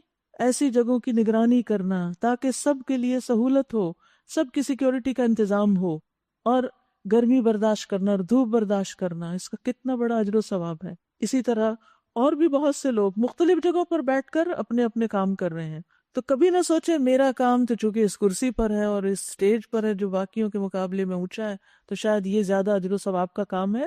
ہر ایک کو اللہ اس کی نیت اور اخلاص کے ساتھ اور اس کی کوشش کے مطابق اجر دیتا۔ ہم سب کو یہ دیکھنا چاہیے کہ ہمیں جو بھی ڈیوٹی ملی ہے، جو بھی کام ہمارے حصے میں آیا ہے، اللہ نے مجھ پر جو ذمہ داری ڈالی اس کو میں کتنے اخلاص اور کتنے شوق کے ساتھ کر رہی ہوں، اور کتنا اس کو اون کرتی ہوں، اور کتنا اس پر راضی ہوں کہ یہ اللہ کی تقسیم ہے۔ اس نے کسی کو یہاں بٹھا دیا، کسی کو یہاں بٹھا دیا، کسی کو وہاں بٹھا دیا، کسی کو باہر بٹھا دیا، اجر سب سمیٹ کے جاتے ہیں اپنی اپنی نیت کے مطابق۔ اگر آپ اس نیت کے ساتھ یہاں بیٹھ کے سن رہے ہیں کہ ہم انشاءاللہ اپنے ایمان اور عمل میں اضافہ کریں گے، تو جتنا جتنا جس کا شوق اور تڑپ ہے اتنا ہی اس اپنے ساتھ اجر لے کے جائے گا۔ تو ہمیشہ دوسروں کی قدر کریں، دوسروں کے کام کو اپریشیٹ کریں، ان کو انکریج کریں، لیکن اس کے ساتھ ساتھ ہم سب کا رخ اللہ ہی کی طرف رہنا چاہیے۔ کسی تکبر اور غرور میں مبتلا ہونے کی ضرورت نہیں۔ نبی صلی اللہ علیہ وسلم کے صحابہ ہر ایک کی الگ الگ خوبی تھی۔ آپ نے فرمایا میری امت پہ سب سے زیادہ رحم کرنے والے ابو بکر ہیں، اللہ کے دین میں سب سے سخت عمر ہیں، سب سے زیادہ حیادار عثمان ہیں، سب سے زیادہ بہتر فیصلہ کرنے والے علی ابن ابی طالب ہیں، اللہ کی کتاب کے سب سے زیادہ بڑے عالم ابی ابن کعب ہیں، حلال و حرام کا زیادہ علم رکھنے والے معاذ ابن جبل ہیں، علم میراث کے ماہر زید بن ثابت ہیں۔ اور سنو، ہر امت کا ایک امین ہوتا ہے، اور میری امت کے امین کون ہے؟ ابو عبیدہ بن جراح۔ تو آپ نے اپنے صحابہ کی ڈفرنٹ کوالٹیز کی تعریف کی یہی حال آپ کے بچوں کا بھی ہے. ہر وقت بچوں کو کمپیئر کرتے رہتے، دیکھو بڑا بھائی کہاں پہنچ گیا، کیا کر رہا ہے، اور چھوٹے بیچارے کی تو شامت ہی رہتی ہے. میرے والد کہا کرتے تھے سگ باش برادر خورد نباش، فارسی کا ایک محاورہ ہے، کتا بن جاؤ چھوٹا بھائی نہ بنو، کیونکہ ہر ایک کی بچاڑ اس پر ہوتی، سب اسی کو کریکٹ کر رہے ہوتے ہیں، خود اپنی غلطیاں بھول جاتے ہیں. لیکن یاد رکھیے کہ ہر بچہ فرق ہے، اس کو اس کے مطابق ٹریٹ کریں. بہترین تربیت آپ صرف اس وقت کر سکتے ہیں. کبھی منہ سے بھول کے بھی نہ نکالے دیکھو بھائی کیا کر رہا ہے، دیکھو کزن کیا کر رہا ہے، دیکھو تمہارا دوست کیا کر رہا ہے، تم نکمے، تم کچھ نہیں کر رہے. اس سے پھر ان کے اندر سے وہ کانفیڈنس ختم ہو جاتا ہے، وہ بیچارے انگزائٹی کا شکار ہو جاتے ہیں، کچھ نہیں کر پاتے. دعائیں کریں ان کے لیے، سپورٹ کریں، کاؤنسلنگ کریں، ان کا کانفیڈنس بڑھائیں، ان سے محبت کریں. اور اگر ان کو باپ سے ڈانٹ پڑ بھی جائے نا تو ایک طرف ہو کے کہیں میں تمہارے ساتھ ہوں، ڈونٹ وری. باپ ہے نا، وہ بھی خیر خواہی چاہتا ہے، باپ سے بھی بدظن نہ ہونے دے. تو اس سے آپ دیکھیں گے کہ بہت سی خیر انشاءاللہ نکلے گی. کوئی پودے جلدی پھل لے آتے ہیں اور کچھ بڑی دیر سے لاتے ہیں، لیکن بڑے کام کے پھل لاتے ہیں. امید نہ چھوڑیں.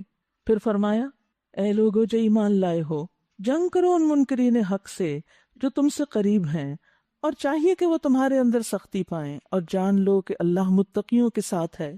جب کوئی نئی صورت نازل ہوتی ہے تو ان میں سے بعض لوگ مذاق کے طور پہ تم سے پوچھتے ہیں کہو تم میں سے کس کے ایمان میں اضافہ ہوا.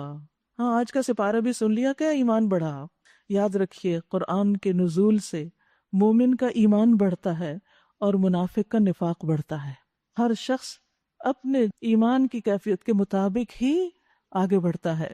اس کا جواب یہ ہے کہ جو لوگ ایمان لائے ہیں ان کے ایمان میں تو فی الواقع ہر نازل ہونے والی صورت نے اضافہ ہی کیا اور وہ اس سے خوش ہیں. البتہ جن کے دلوں کو نفاق کا روگ لگا ہوا تھا ان کی پچھلی نجاست پر ہر نئی صورت نے ایک اور نجاست کا اضافہ کر دیا، یعنی ان کی نفاق کی بیماری بڑھتی چلی گئی اور وہ مرتے دم تک کفر ہی میں مبتلا رہے. آپ نے دیکھا ہوگا کوئی غذا جو ایک شخص کے لیے قوت کا باعث بنتی ہے، بیمار کے لیے وہ بیماری میں اضافے کا سبب بنتی ہے. تو اسی طرح قرآن کی تعلیم کچھ لوگوں کے حق میں ایمان بڑھانے اور عمل میں آگے جانے کا سبب بنتی اور کچھ لوگوں کی بدعملی میں اور زیادہ مدد دیتی ہے. کیا یہ لوگ دیکھتے نہیں کہ ہر سال 1 یا 2 مرتبہ یہ آزمائش میں ڈالے جاتے ہیں، یعنی سال میں 1-2 بار مختلف طریقے سے آزمائے جاتے ہیں. منافقین کی آزمائش جن چیزوں سے ہوتی تھی، کبھی ہلاکت، کبھی مال کی تباہی، کبھی آسمانی آفت جو ان کے پھلوں کو تباہ کرتی، کبھی جانوں اور بچوں کا نقصان، یہ سب کچھ سال میں 1-2 بار ان کے ساتھ ہوتا ہی تھا. اور اس پر وہ اور زیادہ دین سے دور ہوتے چلے جاتے. جو نقصان ہوتا اس پر دین کو ہی بلیم کرتے اور پیچھے چلے جاتے. تو اللہ سبحانہ وتعالیٰ نے دنیا میں بھی ان کو وقتاً فوقتاً سزا دی، مگر اس پر بھی توبہ نہیں کرتے، نہ کوئی سبق لیتے ہیں. اللہ اکبر. یعنی کچھ لوگ مصیبت آنے پر اللہ کی طرف رجوع نہیں کرتے، توبہ نہیں کرتے، بلکہ الٹے اللہ سے ناراض ہوتے ہیں. یہ نفاق کی علامت ہوتی ہے. اور جب کوئی صورت نازل ہوتی ہے تو یہ لوگ آنکھوں ہی آنکھوں میں ایک دوسرے سے باتیں کرتے ہیں، اشارے کرتے ہیں کہ کہیں تم کو کوئی دیکھ تو نہیں رہا، پھر چپکے سے نکل بھاگتے ہیں. اللہ نے ان کے دل پھیر دیے کیونکہ یہ ناسمجھ لوگ ہیں. دیکھو تم لوگوں کے پاس ایک رسول آیا جو خود تم ہی میں سے ہے، تمہارا نقصان میں پڑنا اس پر شاق ہے، تمہاری فلاح کا وہ حریص ہے. اللہ اکبر. رسول اللہ صلی اللہ علیہ وسلم کے اندر شدید حرص تھی کہ تمہیں ہر طرح کی بھلائی پہنچے، اور اس کے لیے پوری کوشش کرتے ہیں کہ تمہیں ایمان کی طرف رہنمائی ملے، اور کوئی تکلیف دہ چیز ہوتی ہے تو وہ تم سے ناپسند کرتے ہیں. ایمان لانے والوں کے لیے وہ شفیق الرحیم ہے، بالمؤمنین رؤوف الرحیم. نبی صلی اللہ علیہ وسلم بندوں کو آگ سے بچانے کی بھی حرص رکھتے تھے.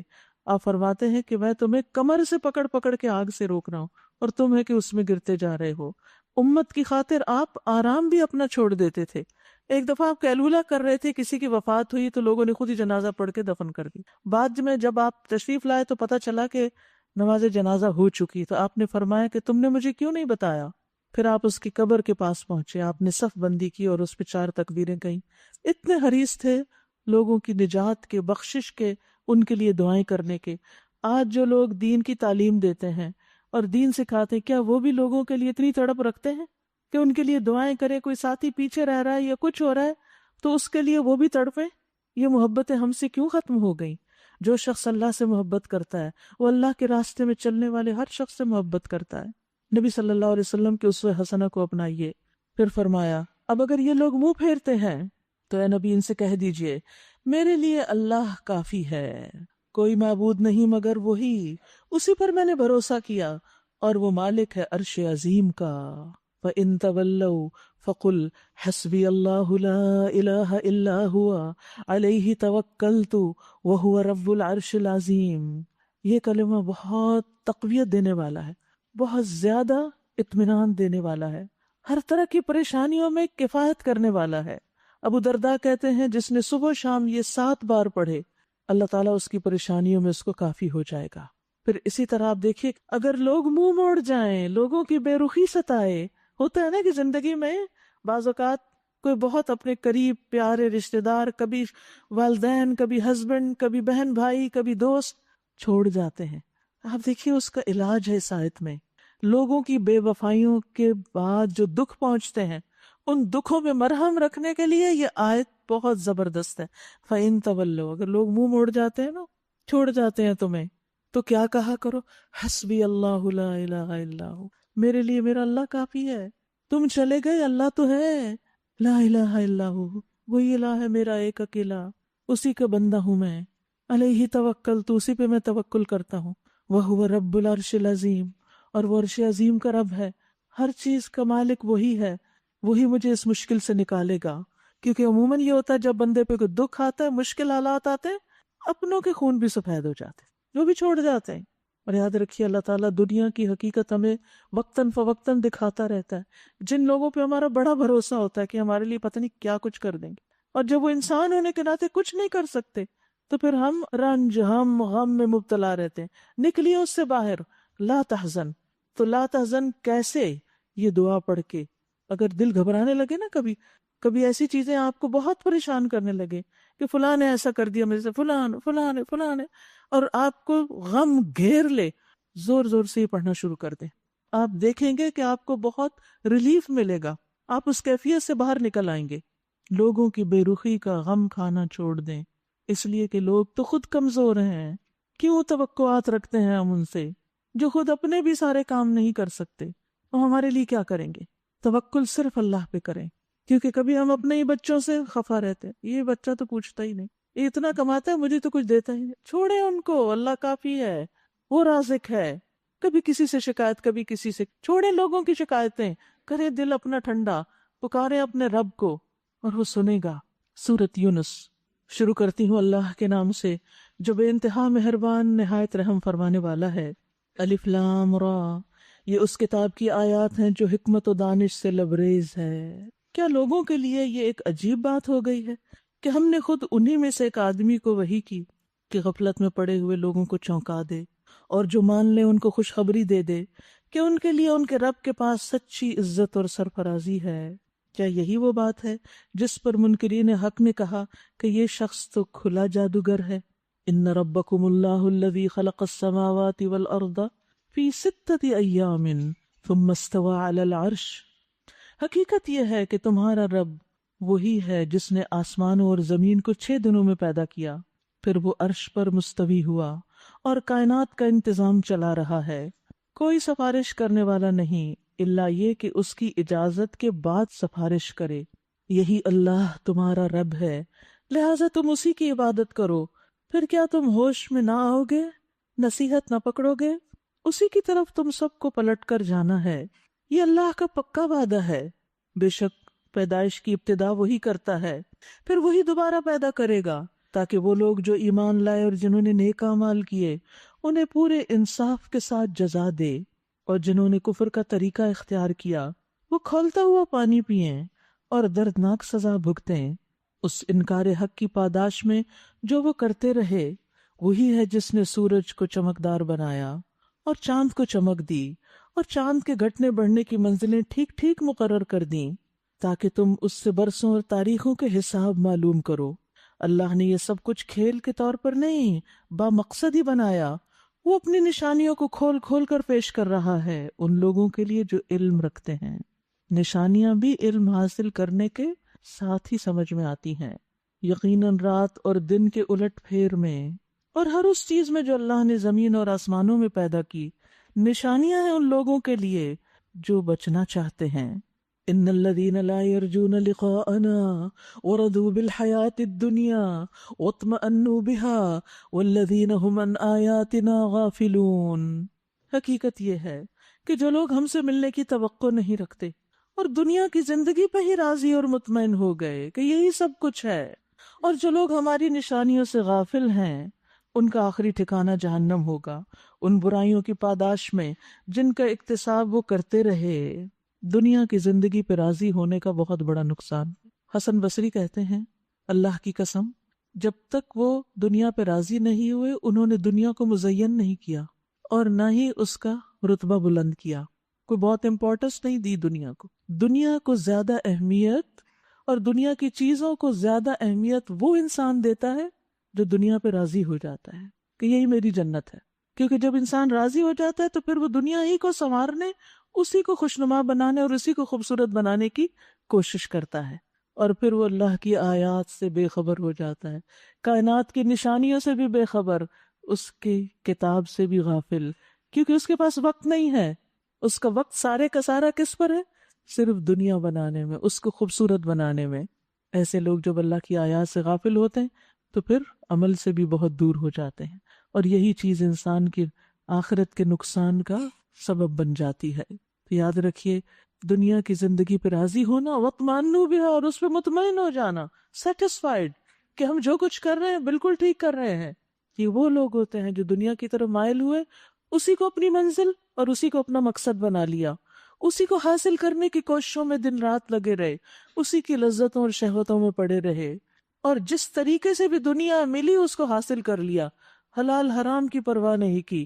جہاں بھی دنیا کی کوئی چمک دکھائی دی اسی کی طرف لپک گئے، ہجوم کے ہجوم، اور انہوں نے اپنے ارادے اور نیتیں اور صلاحیتیں اور ذہانتیں سب کچھ دنیا میں لگا دی.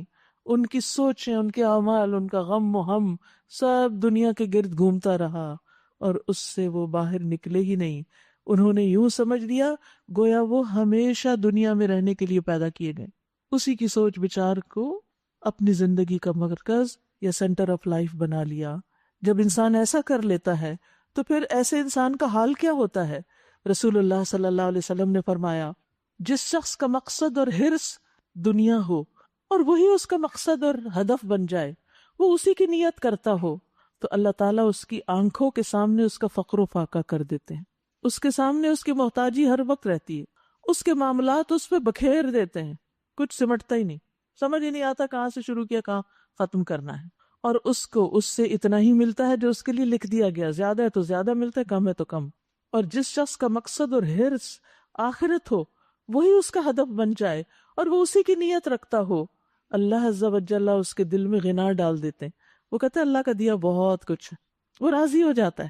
اللہ تعالیٰ اس کے معاملات کو یکجا کر دیتے ہیں، یعنی اس کو اپنی ضرورتوں کے لیے ادھر ادھر ادھر بہت زیادہ بھاگنا نہیں پڑتا، کام آسان ہو جاتے ہیں اور دنیا اس کے پاس ذلیل ہو کر آتی ہے. ان الذین آمنوا، بے شک وہ لوگ جو ایمان لائے، وعملوا الصالحات، اور انہوں نے نیک عمل کیے، یہدیہم ربہم بایمانہم، ان کا رب ان کے ایمان کی وجہ سے انہیں سیدھے راستے پہ چلائے گا. نعمت بھری جنتوں میں ان کے نیچے نہریں بہیں گی، وہاں ان کی صدا یہ ہوگی پاک ہے تو اے اللہ. ان کی دعا یہ ہوگی سلامتی ہو، اور ان کی ہر بات کا خاتمہ اس پر ہوگا ان الحمد للہ رب العالمین، کہ سب تعریف اللہ رب العالمین کے لیے ہے. یاد رکھیے جو انسان نیک عمل کرنے والا ہے جب وہ اپنی قبر سے اٹھے گا تو اس کا عمل اس کے لیے ایک اچھی صورت اور خوشبو کی شکل میں ڈھل جائے گا. پیچھے ہم نے پڑھا تھا کہ اعمال شکلیں ڈھال لیں گے، وہ اپنے ساتھی کے گلے ملے گا، یعنی جو ہمارے نیک اعمال ہیں وہ قبر سے اٹھنے کے بعد حق کریں گے، استقبال کریں گے ایک طرح سے، اور اسے بلائیوں کی خوشخبری دے گا. وہ اس سے کہے گا تم کون ہو؟ وہ کہے گا میں تمہارا عمل ہوں. تو وہ اس کے آگے آگے روشنی کرے گا اور یہ روشنی اس کے ساتھ رہے گی یہاں تک کہ جنت میں داخل کرا دے اس کو. ابن جریج کہتے ہیں یہی اللہ کا فرمان ہے یہدیہم ربہم بایمانہم، کہ ان کا رب ان کی رہنمائی کرے گا ان کے ایمان کی بدولت. اور اس کے برعکس کافر کا برا عمل بری شکل اور بدبودار صورت میں ہوگا اور وہ اپنے مالک سے چمٹ جائے گا اور چمٹا رہے گا اور وہ اس کے ساتھ ہی چمٹے گا یہاں تک کہ وہ جہنم میں پہنچ جائے. اسی طرح ہمارے نیک اعمال جو ہیں ان کے بارے میں فرمایا رسول اللہ صلی اللہ علیہ وسلم نے، مومن کی مثال اور موت کی مثال اس شخص کی طرح ہے جس کے 3 دوست ہوں، ان میں سے ایک اس کا مال ہو اور وہ کہے اپنی چاہت کے مطابق لے لو، دوسرا کہے میں تیرے ساتھ ہوں لیکن جب تو مر جائے گا میں تم سے الگ ہو جاؤں گا، تیسرا کہے میں تیرے ساتھ ہوں اور تیرے ساتھ ہی نکلوں گا۔ پہلا دوست مال ہے، دوسرا آل اولاد ہے، تیسرا اس کا عمل ہے۔ یعنی مال صرف دنیا میں کام آتا ہے جب تک ہم زندہ ہوتے ہیں، بچے سب بس وہاں تک جاتے ہیں جہاں دفن کرنا ہوتا ہے، واپس آ جاتے ہیں، اور ساتھ کون رہ جاتا ہے؟ عمل۔ ایک اور روایت میں آتا ہے اس کے پاس ایک ایسا آدمی آتا ہے یعنی قبر میں جس کا چہرہ انتہائی خوبصورت، اس کے کپڑے انتہائی خوبصورت اور اس سے بہت اچھی خوشبو آتی، وہ کہتا ہے تو خوشخبری پا اس چیز کی جو تجھے خوش کرے، یعنی اللہ کی رضا کی خوشخبری، یہ ہے تیرا وہ دن جس کا تجھ سے وعدہ کیا جاتا تھا۔ تو وہ مرنے والا آدمی کہتا ہے بشرک اللہ بخیر، تجھے بھی اللہ خیر کی بشارت دے، تو کون ہے؟ تیرا چہرہ کتنا مبارک ہے جو خیر لایا ہے۔ وہ کہتا ہے میں تیرا نیک عمل ہوں، اللہ کی قسم جو کچھ میں جانتا ہوں وہ یہ ہے کہ تو اللہ کی اطاعت میں بڑی جلدی کرتا تھا اور اللہ کی نافرمانی میں بڑا سست تھا۔ پھر یہ کہ قبر میں نیک اعمال انسان کی حفاظت کریں گے۔ انسان جب قبر میں رکھا جاتا ہے اور اگر وہ مومن اور نیک عمل کرنے والا ہوتا ہے، نماز اس کے سرانے آ جاتی ہے، روزہ دائیں طرف آ جاتا ہے، زکوٰۃ بائیں طرف آ جاتی ہے، دیگر باقی سارے نیک اعمال پاؤں کی طرف سے۔ اگر سر کی طرف سے کوئی آفت آنے لگتی ہے، نماز کہتی ہے ادھر سے کوئی راستہ نہیں، اگر دائیں طرف سے کچھ آتا ہے، روزہ کہتا ہے ادھر راستہ نہیں، پھر بائیں طرف سے زکوٰۃ کہتی ہے یہاں سے بھی نہیں آ سکتے، پاؤں کی طرف کے اعمال کہتے ہیں ادھر سے بھی نہیں، اور یوں مومن بالکل پروٹیکٹڈ ہوتا ہے۔ اسی طرح طبرانی کی روایت میں آتا ہے کہ سر کی طرف سے کوئی عذاب آنے لگتا ہے تو قرآن کی تلاوت اس کو ہٹا دیتی ہے، اور جب سامنے سے کوئی آتا ہے یعنی فرنٹ سے تو صدقہ اس کو دور ہٹا دیتا ہے، جب پاؤں کی طرف سے آتا ہے تو اس کا مسجدوں کی طرف پیدل چلنا اس کو دور کر دیتا ہے۔ یعنی پاؤں سے اچھے کام کریں گے تو پاؤں کی طرف سے حفاظت، سر سے اچھے کام کریں گے دماغ اور خیالات اور قرآن کا پڑھنا اور علم کا حاصل کرنا تو ادھر سے فائدہ ہوگا، ہاتھوں سے کچھ دیں گے، کچھ ایکشن کریں گے، کچھ اعمال کریں گے تو اس طرح یہ سارے نیک اعمال انسان کو پروٹیکٹ کرتے ہیں۔ لیکن افسوس کہ ہمارے پاس انہی کے لیے وقت کم رہ جاتا ہے۔ اگر کہیں اللہ لوگوں کے ساتھ برا معاملہ کرنے میں بھی اتنی ہی جلدی کرتا جتنی وہ دنیا کی بھلائی مانگنے میں جلدی کرتے ہیں تو ان کی مہلت عمل کبھی کی ختم کر دی گئی ہوتی، مگر ہمارا یہ طریقہ نہیں، اس لیے ہم ان لوگوں کو جو ہم سے ملنے کی توقع نہیں رکھتے ان کی سرکشی میں بھٹکنے کے لیے چھوڑ دیتے ہیں۔ انسان کا حال یہ ہے کہ جب اس پر کوئی سخت وقت آتا ہے، وہی ساعت العسرہ، تو کھڑے اور بیٹھے اور لیٹے ہمیں پکارتا ہے، مگر جب ہم اس کی مصیبت ٹال دیتے ہیں تو ایسا چل نکلتا ہے کہ گویا اس نے کبھی اپنے کسی برے وقت پہ ہم کو پکارا ہی نہ تھا۔ اس طرح حد سے گزر جانے والوں کے لیے ان کے کرتوت خوشنما بنا دیے گئے۔ یہ انسان کا حال بتایا جا رہا ہے کہ اس کا طرز عمل کیا ہے، صرف تکلیف میں رب کو پکارتا ہے، جب تکلیف ٹل جاتی ہے تو اس کو بھول جاتا ہے۔ لوگوں تم سے پہلے کی قوموں کو ہم نے ہلاک کر دیا جب انہوں نے ظلم اور سرکشی کی راہ اختیار کی، ان کے رسول ان کے پاس کھلی کھلی نشانیاں لے کر آئے، انہوں نے ایمان لا کر ہی نہ دیا۔ اس طرح ہم مجرموں کو ان کے جرائم کا بدلہ دیا کرتے ہیں۔ اب ان کے بعد ہم نے تمہیں زمین میں ان کی جگہ دی ہے تاکہ دیکھیں کہ تم کیسے عمل کرتے ہو۔ جب انہیں ہماری صاف صاف باتیں سنائی جاتی ہیں تو وہ لوگ جو ہم سے ملنے کی توقع نہیں رکھتے کہتے ہیں کہ اس کی بجائے کوئی اور قرآن لاؤ یا اس میں کچھ تبدیلی کرو۔ اے محمد صلی اللہ علیہ وسلم ان سے کہیے میرا یہ کام نہیں کہ اپنی طرف سے کوئی اس میں تبدیلی کروں، میں تو بس اس وحی کا پیروکار ہوں جو میرے پاس بھیجی جاتی ہے۔ اگر میں اپنے رب کی نافرمانی کروں تو مجھے ایک بڑے ہولناک دن کے عذاب کا ڈر ہے۔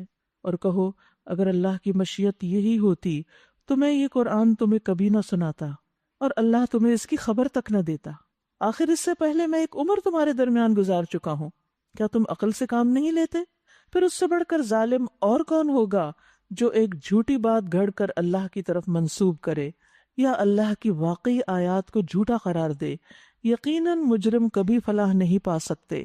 یہ لوگ اللہ کے سوا ان کی عبادت کر رہے ہیں جو نہ ان کو نقصان پہنچا سکتے ہیں نہ نفع، اور کہتے یہ ہیں کہ یہ اللہ کے ہاں ہمارے سفارشی ہیں۔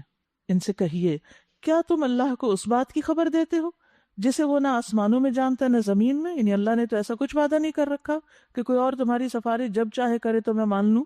پاک ہے وہ اور بالا و برتر اس شرک سے جو یہ لوگ کرتے ہیں۔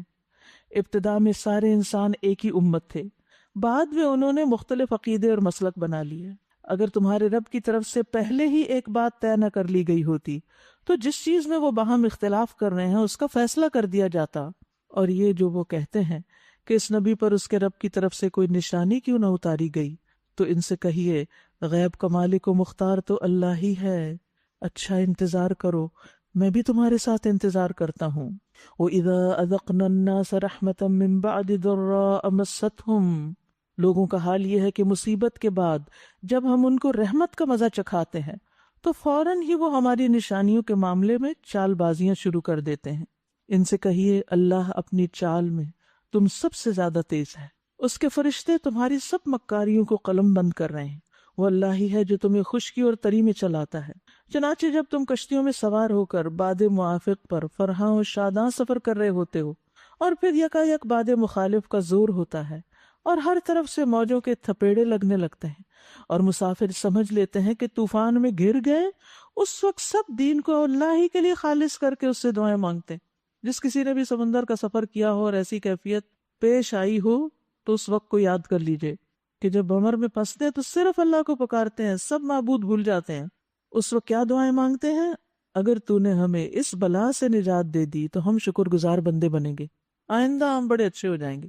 آپ دیکھیے کہ سب مصیبت کے وقت اسی قسم کے وعدے کرتے ہیں اور جب مصیبت ٹلتی ہے تو بھول جاتے ہیں، مگر جب وہ ان کو بچا لیتا ہے تو پھر وہی لوگ حق سے منحرف ہو کر زمین میں بغاوت کرنے لگتے ہیں۔ لوگو، تمہاری یہ بغاوت الٹی تمہارے ہی خلاف پڑ رہی ہے، دنیا کے چند روزہ مزے ہیں، لوٹ لو، پھر ہماری طرف تمہیں پلٹ کر آنا ہے، اس وقت ہم تمہیں بتا دیں گے کہ تم کیا کچھ کرتے رہے ہو۔ دنیا کی یہ زندگی جس کے نشے میں مست ہو کر تم ہماری نشانیوں سے غفلت برت رہے ہو، اس کی مثال ایسی ہی ہے جیسے آسمان سے ہم نے پانی برسایا تو زمین کی پیداوار جسے آدمی اور جانور سب کھاتے ہیں خوب گھنی ہو گئی، پھر عین اس وقت جب کہ زمین اپنی بہار پہ تھی اور کھیتیاں بنی سمری کھڑی تھی اور ان کے مالک سمجھ رہے تھے کہ اب ہم ان سے فائدہ اٹھانے پہ قادر ہیں، یکایک رات کو یا دن کو ہمارا حکم آ گیا اور ہم نے اسے ایسا غارت کر کے رکھ دیا کہ گویا کل وہاں کچھ تھا ہی نہیں۔ اس طرح ہم نشانیاں کھول کھول کر پیش کرتے ہیں ان لوگوں کے لیے جو سوچنے سمجھنے والے ہیں۔ واللہ یدعو الی دار السلام، اللہ تمہیں دار السلام کی طرف دعوت دے رہا ہے، یعنی جنت کی طرف جو سلامتی کا گھر ہے، جس کو وہ چاہتا ہے سیدھا راستہ دکھاتا ہے۔ للذین احسنوا الحسنی وزیادہ، جن لوگوں نے بھلائی کا طریقہ اختیار کیا ان کے لیے بھلائی ہے اور مزید بھی۔ اور یہ مزید کیا حدیث میں آتا ہے؟ اللہ کے چہرے کا دیدار، ان کے چہروں پر سیاہی اور ذلت نہ چھائے گی، وہ جنت کے مستحق ہیں جہاں وہ ہمیشہ رہیں گے۔ اور جن لوگوں نے برائیاں کمائیں ان کی برائی جیسی ہے ویسا ہی وہ بدلہ پائیں گے، ذلت ان پر مسلط ہوگی، کوئی اللہ سے ان کو بچانے والا نہ ہوگا، ان کے چہروں پہ ایسی تاریکی چھائی ہوئی ہوگی جیسے رات کے سیاہ پردے ان پہ پڑے ہوئے ہوں، وہ دوزخ کے مستحق ہیں جہاں وہ ہمیشہ رہیں گے۔ جس روز ہم ان سب کو ایک ساتھ اکٹھا کریں گے پھر ان لوگوں سے جنہوں نے شرک کیا ہے کہیں گے کہ ٹھہر جاؤ، تم بھی اور تمہارے بنائے ہوئے شریک بھی، پھر ہم ان کے درمیان سے اجنبیت کا پردہ ہٹا دیں گے، یعنی سب کو آمنے سامنے کر دیں گے، اور ان کے شریک کہیں گے کہ تم ہماری عبادت تو نہیں کرتے تھے، وہ صاف انکار کر دیں گے، ہمارے اور تمہارے درمیان اللہ کی گواہی کافی ہے، اور اگر تم کرتے بھی تھے تو ہم تمہاری اس عبادت سے بالکل بے خبر تھے۔ اس وقت ہر شخص اپنے کیے کا مزہ چکھ لے گا، سب اپنے حقیقی مالک کی طرف پھیر دیے جائیں گے، اور وہ سارے جھوٹ جو انہوں نے گھڑ رکھے تھے گم ہو جائیں گے۔ یعنی آخرت کے معاملے میں اگر انسان جھوٹی توقعات رکھتا ہے کہ کچھ نہ کر کے بھی سب ٹھیک ہی ہے تو پھر اس جھوٹ کا پل وہاں کھل جائے گا اور انسان سخت پچھتائے گا۔ ان سے پوچھئے کون تم کو آسمان اور زمین سے رزق دیتا ہے؟ یہ کان اور آنکھیں کس کے اختیار میں ہیں؟ کون بے جان میں سے جاندار کو اور جاندار میں سے بے جان کو نکالتا ہے؟ کون اس نظام عالم کی تدبیر کر رہا ہے؟ وہ ضرور کہیں گے کہ اللہ۔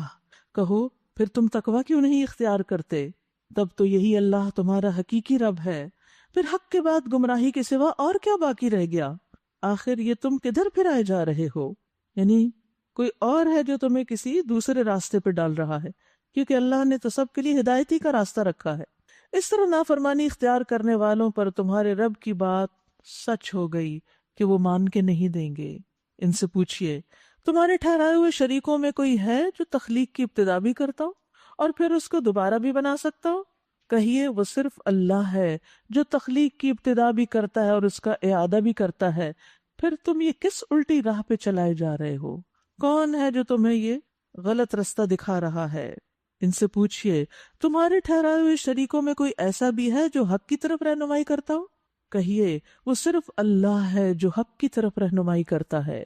پھر بھلا بتائیے جو حق کی طرف رہنمائی کرتا ہے وہ اس کا زیادہ مستحق ہے کہ اس کی پیروی کی جائے، یا وہ جو خود راہ نہیں پاتا الا یہ کہ اس کی رہنمائی کی جائے؟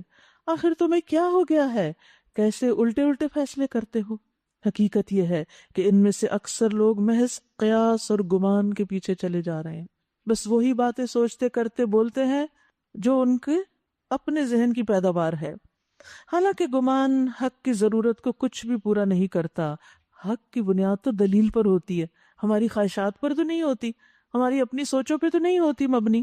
جو کچھ یہ کر رہے ہیں اللہ اس کو خوب جانتا ہے، اور یہ قرآن وہ چیز نہیں جو اللہ کی وحی اور تعلیم کے بغیر تصنیف کر لی جائے، بلکہ یہ تو جو کچھ پہلے آ چکا ہے اس کی تصدیق اور الکتاب کی تفصیل ہے. اس میں کوئی شک نہیں کہ یہ رب العالمین کی طرف سے ہے. کیا یہ لوگ کہتے ہیں کہ پیغمبر نے اس کو خود گھڑ لیا؟ کہہ دیجئے اگر تم اپنے اس الزام میں سچے ہو تو اس جیسی ایک صورت بنا لاؤ اور ایک اللہ کو چھوڑ کر جس کو بلا سکتے ہو مدد کے لیے بلا لو. اصل یہ ہے کہ جو چیز ان کے علم کی گرفت میں نہیں آئی اور جس کا مال بھی ان کے سامنے یعنی انجام ان کے سامنے نہیں آیا اس کو انہوں نے خود ہی جھٹلا دیا. اسی طرح تو ان سے پہلے کے لوگ بھی جھٹلا چکے ہیں. پھر دیکھ لو کہ ان ظالموں کا انجام کیا ہوا. ان میں سے کچھ لوگ ایمان لائیں گے اور کچھ نہیں لائیں گے، اور تیرا رب ان مفسدوں کو خوب جانتا ہے. اگر یہ تجھے جھٹلاتے ہیں تو کہہ دیجئے کہ میرا عمل میرے لیے اور تمہارا عمل تمہارے لیے. جو کچھ میں کرتا ہوں اس کی ذمہ داری سے تم بری ہو، اور جو کچھ تم کر رہے ہو اس کی ذمہ داری سے میں بری ہوں. ان میں سے بہت سے لوگ ایسے ہیں جو آپ کی بات سنتے ہیں، مگر کیا آپ بہروں کو سنائیں گے خواہ وہ کچھ نہ سمجھتے ہوں؟ اشارہ ہے آپ کے سامنے جو لوگ تھے ان کی طرف کہ کچھ لوگ وحی کی قرات بڑے غور سے سنتے ہیں بظاہر، لیکن اس کے اندر جو پیغام ہے رشد و ہدایت ہے اس کو نہیں سمجھتے. صرف کان تک جا رہی ہے بات، دل پہ نہیں اتر رہی. ان کو سنانا ایسے ہی ہے جیسے بہروں کو سنانا، کیونکہ آواز کی لہریں وہاں بھی جا کے ان کو بھی ٹکراتی ہیں لیکن ان کے اندر نہیں جاتی. تو یہ حق سے بہرے ہیں. قرآن کو اس طرح سننا کہ کچھ بھی نہ سمجھا جائے، اس سے انسان کو زیادہ بڑا فائدہ نہیں پہنچتا. اصل سننا کیا ہے؟ وہ سننا کہ جس کے بعد انسان کے عمل میں تبدیلی آئے. ایک مرتبہ نبی صلی اللہ علیہ وسلم نے منبر پر یہ بات ارشاد فرمائی، تم رحم کرو تم پہ رحم کیا جائے گا، تم معاف کر دو تمہیں معاف کر دیا جائے گا. ہلاکت ہے ان لوگوں کے لیے جو صرف باتیں سنتے ہی ہیں. ہلاکت ہے ان لوگوں کے لیے جو اپنے گناہوں پر جانتے بوجھتے اصرار کرتے ہیں اور ڈٹے رہتے ہیں، یعنی صرف باتیں سنتے ہیں عمل کچھ بھی نہیں کرتے. تو اس حدیث میں اقماع کا لفظ استعمال ہوا ہے، جو ایسے لوگوں کے لیے جو صرف سنتے ہیں عمل کچھ نہیں کرتے. نبی صلی اللہ علیہ وسلم نے ان کے کانوں کو ایسے برتنوں سے تشبیہ دی جن میں کوئی چیز نہیں رکتی. جیسے کیف ہوتی ہے نا، آپ اس میں کچھ ڈالیں تو کیا ہوتا ہے، وہ سارے کا سارا نیچے نکل جاتا ہے، بچتا کچھ بھی نہیں، خالی کی خالی، چاہے آپ ڈھیروں ڈھیر اس میں کچھ ڈالیں. ایسے ہی کچھ لوگ ہوتے ہیں کہ جو سال ہر سال سنتے رہتے ہیں لیکن عمل میں کچھ بھی تبدیلی نہیں آتی. ہم سب کو سوچنا چاہیے کہ جو کچھ ہم سن رہے ہیں کیا اس پہ عمل بھی کر رہے ہیں یا نہیں. پھر فرمایا ان میں سے کچھ ایسے ہیں جو آپ کو دیکھتے ہیں، مگر کیا آپ اندھوں کو راستہ دکھائیں گے خواہ انہیں کچھ نہ سوچتا ہو؟ یہاں بھی دل کی آنکھوں کے اندھا ہونے کی طرف اشارہ ہے. مومن اور کافر، سننے والے اور نہ سننے والے، دیکھنے والے اور نہ دیکھنے والے میں بہت بڑا فرق ہوتا ہے. یعنی نبی صلی اللہ علیہ وسلم اہل مکہ کے بیچ میں تھے جو آپ کا اچھا اخلاق، اچھی سیرت، آپ کا معاملہ سب دیکھ رہے تھے. آپ کا جو وجود تھا اور آپ کے جو اخلاق تھے اس سے لوگ گھائل ہو جاتے تھے، لیکن ان منافقین کو کچھ بھی نظر نہیں آتا تھا کہ یہ شخص جو اتنا مختلف ہے اس کے عمل سے ہی ہم کچھ سیکھے. نہ انہیں سن کے کچھ عمل بدلنے کی توفیق ہوئی اور نہ آپ کو دیکھ کر آپ کے طرز عمل کو اختیار کرنے کی انہیں توفیق ہوئی، آپ کا اتباع نہ کر سکے. یاد رکھیے مومن تو آپ کو احترام کی نظر سے دیکھتے تھے، محبت کی نظر سے دیکھتے تھے، لیکن منافق نفرت کے ساتھ دیکھتے تھے. نبی صلی اللہ علیہ وسلم جن کے اخلاق کی گواہی اللہ رب العزت نے دی، اور اخلاق ایک ایسی چیز ہوتی ہے جو سخت سے سخت دل کو موہ لیتی ہے، لیکن ان کے دل تو پتھروں سے بھی زیادہ سخت ہے، کیونکہ اس میں صرف دنیا بھری ہوئی ہے، انہیں آخرت کی کوئی فکر نہیں، اللہ کی ناراضگی کی کوئی فکر نہیں۔ آپ دیکھیے کہ لوگ آپ کے اخلاق سے متاثر ہو کر فوراً اسلام قبول کر لیتے تھے، لیکن یہ دن رات ساتھ رہنے والے یہ منافقین کچھ بھی تبدیل نہ ہوئے۔ عبداللہ بن سلام کہتے کہ جب نبی صلی اللہ علیہ وسلم مدینہ تشریف لائے تو لوگ دوڑتے ہوئے آپ کی طرف آئے، میں بھی ان میں سے تھا جو دوڑتے ہوئے آپ کے پاس گئے تھے۔ امیجن کیجیے کہ بھاگے چلے آ رہے ہیں کہ پیچھے نہ رہ جائیں۔ وہ کہتے جب میری نظر آپ کے چہرے پہ پڑی تو میں پہچان گیا، بے اختیار یہ کہنے پہ مجبور ہو گیا یہ کسی جھوٹے آدمی کا چہرہ نہیں۔ اور پہلی بات جو میں نے آپ کی زبان سے سنی وہ کیا تھی؟ لوگوں سلام کو عام کرو۔ مدینہ پہنچ کر آپ نے پہلا سبق کیا سکھایا لوگوں کو؟ سلام کو عام کرو، لوگوں کو کھانا کھلاؤ، صلہ رحمی کرو، اور رات کو جب لوگ سو جائیں تو نماز پڑھو، تم سلامتی کے ساتھ جنت میں داخل ہو جاؤ گے۔ یہ تھی آپ کی تعلیم، اور یہ ہے ہمارا دین۔ اور جس روز اللہ ان کو اکٹھا کرے گا تو یہ دنیا کی زندگی انہیں ایسے لگے گی گویا ایک گھڑی بس آپس میں جان پہچان کرنے کو ٹھہرے تھے۔ اللہ اکبر! یہ دنیا جس میں لوگ راضی ہو گئے دنیا پر اور مطمئن ہو گئے، قیامت کے دن ان کو لگے گا بس تھوڑی سی دیر تو رہے تھے وہاں۔ تو اس وقت انہیں پتا چلے گا کہ فی الواقع سخت گھاٹے میں رہے وہ لوگ جنہوں نے اللہ کی ملاقات کو جھٹلا دیا، اور ہرگز وہ راہ راست پر نہ تھے۔ جن برے نتائج سے ہم انہیں ڈرا رہے ہیں ان کا کوئی حصہ ہم آپ کو جیتے جی دکھا دیں یا اس سے پہلے آپ کو اٹھا لیں، بہرحال انہیں آنا ہماری ہی طرف ہے، اور جو کچھ یہ کر رہے ہیں اللہ اس پر گواہ ہے۔ ہر امت کے لیے ایک رسول ہے، پھر جب کسی امت کے پاس اس کا رسول آ جاتا ہے تو اس کا فیصلہ پورے انصاف کے ساتھ چکا دیا جاتا ہے اور اس پر ذرا برابر ظلم نہیں کیا جاتا۔ کہتے ہیں اگر تمہاری یہ دھمکی سچی ہے تو آخر یہ کب پوری ہوگی، یعنی قیامت کب آئے گی؟ کہو میرے اختیار میں خود اپنا نفع نقصان بھی نہیں، سب اللہ کی مشیت پر موقوف ہے۔ ہر امت کے لیے مہلت کی ایک مدت مقرر ہے، یعنی ہر امت کا ایک وقت ہے، جیسے ہر انسان کی زندگی کا ایک وقت ہے نا۔ بعض اوقات لوگ اس وقت کو بڑا غلط استعمال کرتے ہیں، ظلم کرتے ہیں، دوسروں کے لیے مصیبت بنے رہتے ہیں، تو انسان سوچتے کہ اتنا خراب شخص، اتنے ظلم کرنے والا، اتنا کرپٹ شخص، اللہ تعالیٰ اس کو پکڑ کیوں نہیں لیتا؟ اس لیے نہیں پکڑتا کہ ابھی اس کو اللہ نے ایک سرٹن ٹائم تک مہلت دی ہوئی ہے۔ ایسی قوموں کی مہلت ہوتی کہ کچھ قومیں اتنا غلط کر رہی ہیں پھر بھی ان کی پکڑ نہیں، کیونکہ ابھی ان کی آزادی کا وقت ہے، پکڑ کا وقت آیا ہی جاتا ہے، اور جب وہ آ جائے گا تو پچھلی زندگیاں کیا لگیں گی؟ گویا تھوڑی سی دیر۔ جب یہ مدت پوری ہو جاتی ہے تو گھڑی بھر کی تقدیم و تاخیر بھی نہیں ہوتی، یعنی چند سیکنڈز اور منٹس بھی نہیں لگتے۔ پھر ان سے کہو کبھی تم نے یہ بھی سوچا کہ اگر اللہ کا عذاب اچانک رات کو یا دن کو آ جائے تو پھر کیا کرو گے؟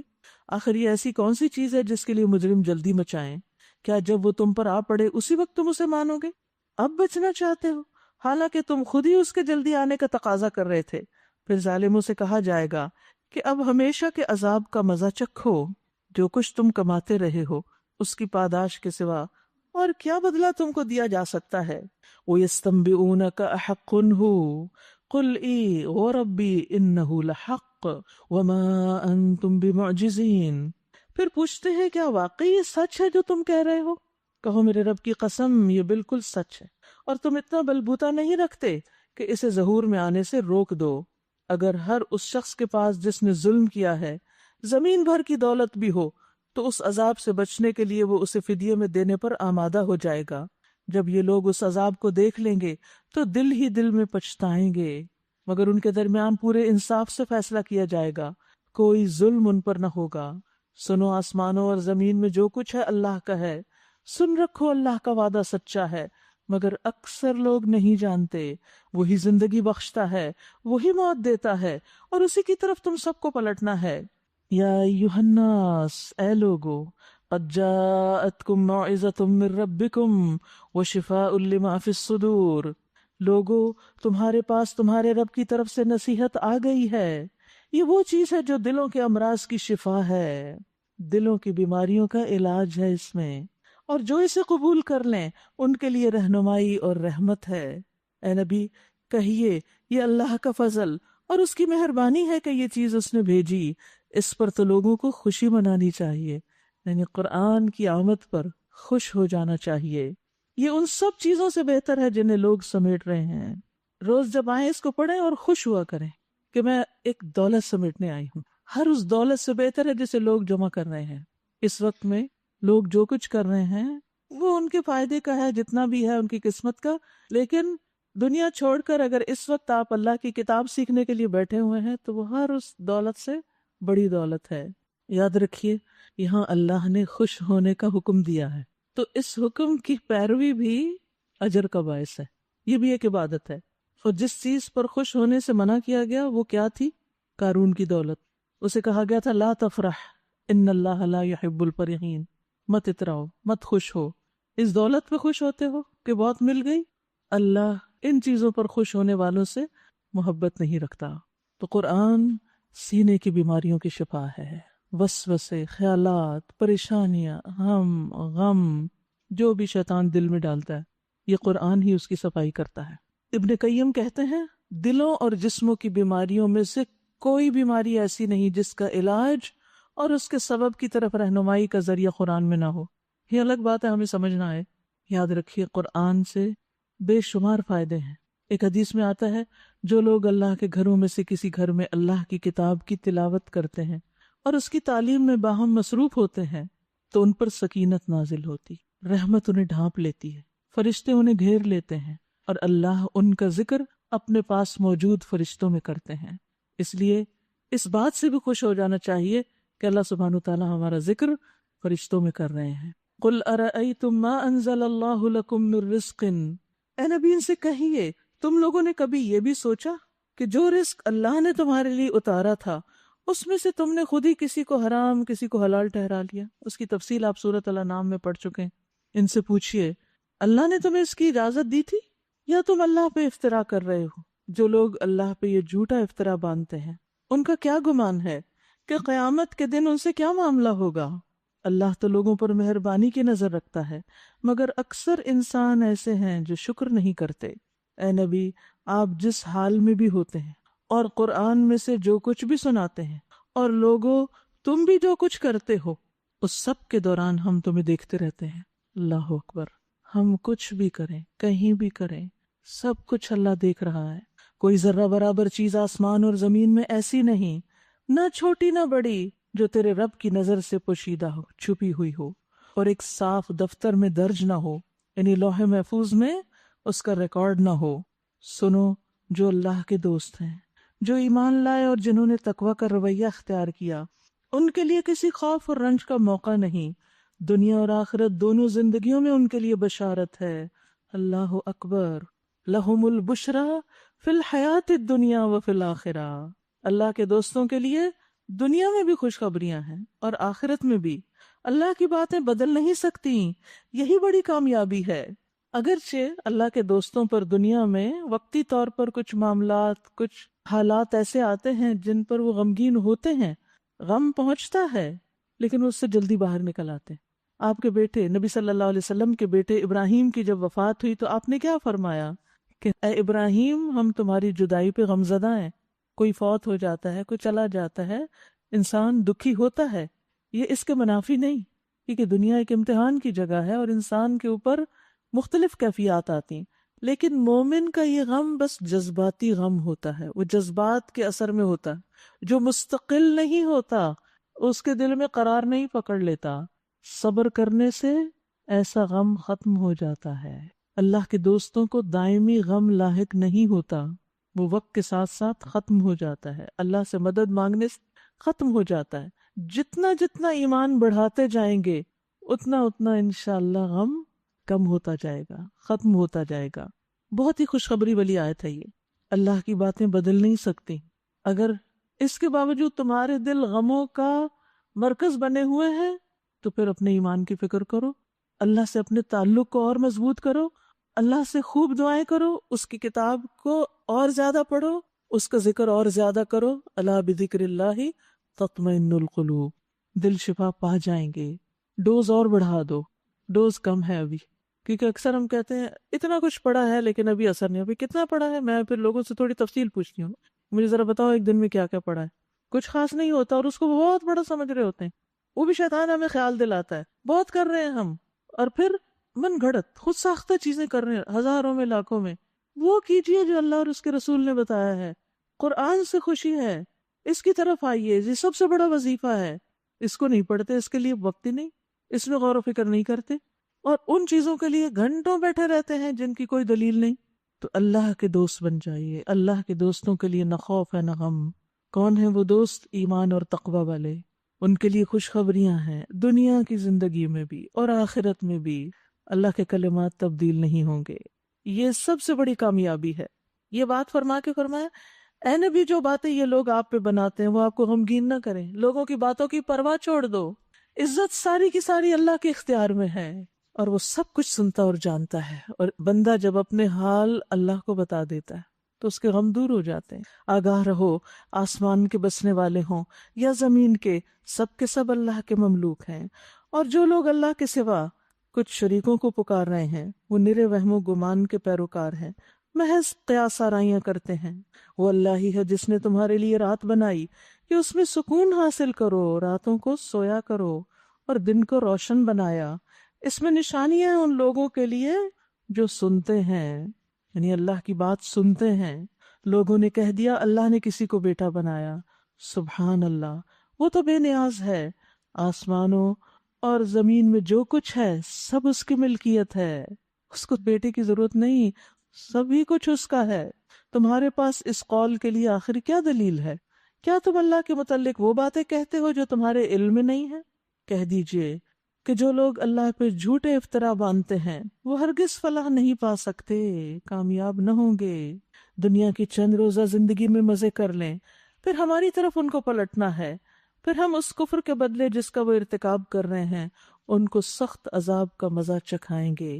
وَاتْلُ عَلَيْهِمْ نَبَأَ نُوحٍ، ان کو نوح علیہ السلام کا قصہ سنائیے، اس وقت کا قصہ جب اس نے اپنی قوم سے کہا، اے میری قوم، اگر میرا تمہارے درمیان رہنا اور اللہ کی آیات سنا سنا کے تمہیں غفلت سے بیدار کرنا تمہارے لیے ناقابل برداشت ہو گیا ہے تو میرا بھروسہ اللہ پر ہے۔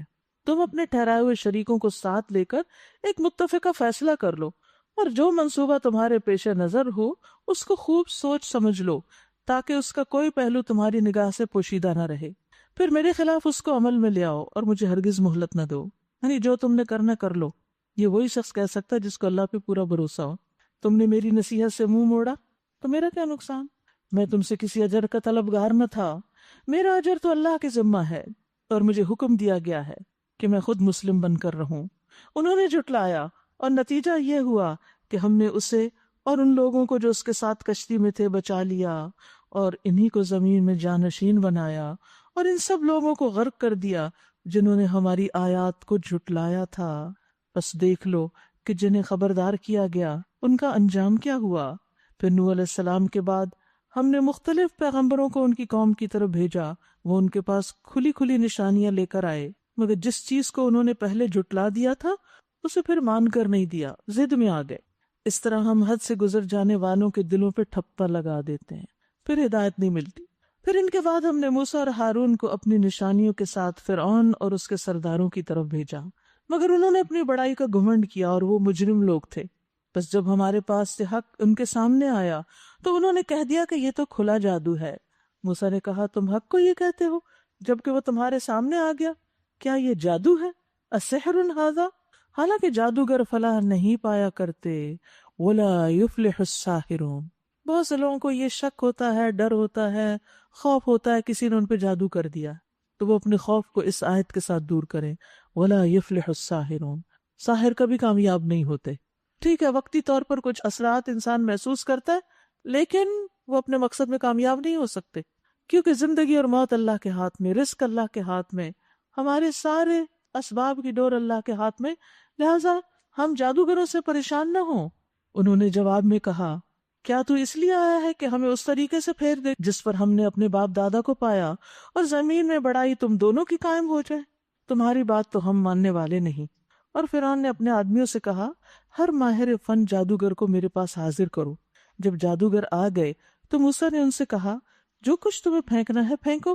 پھر جب انہوں نے اپنے انشر پھینک دیے تو موسیٰ نے کہا، یہ جو کچھ تم نے پھینکا ہے یہ جادو ہے، یعنی یہ ساری رسیاں جو تم نے بکھیر دیں یہ سب جادو کی قسم ہے، اللہ اسے ابھی باطل کیے دیتا ہے، مفسدوں کے کام کو اللہ سدھرنے نہیں دیتا۔ یہ آیت بھی بہت زبردست ہے، اس کو بھی بارہا پڑھنا چاہیے۔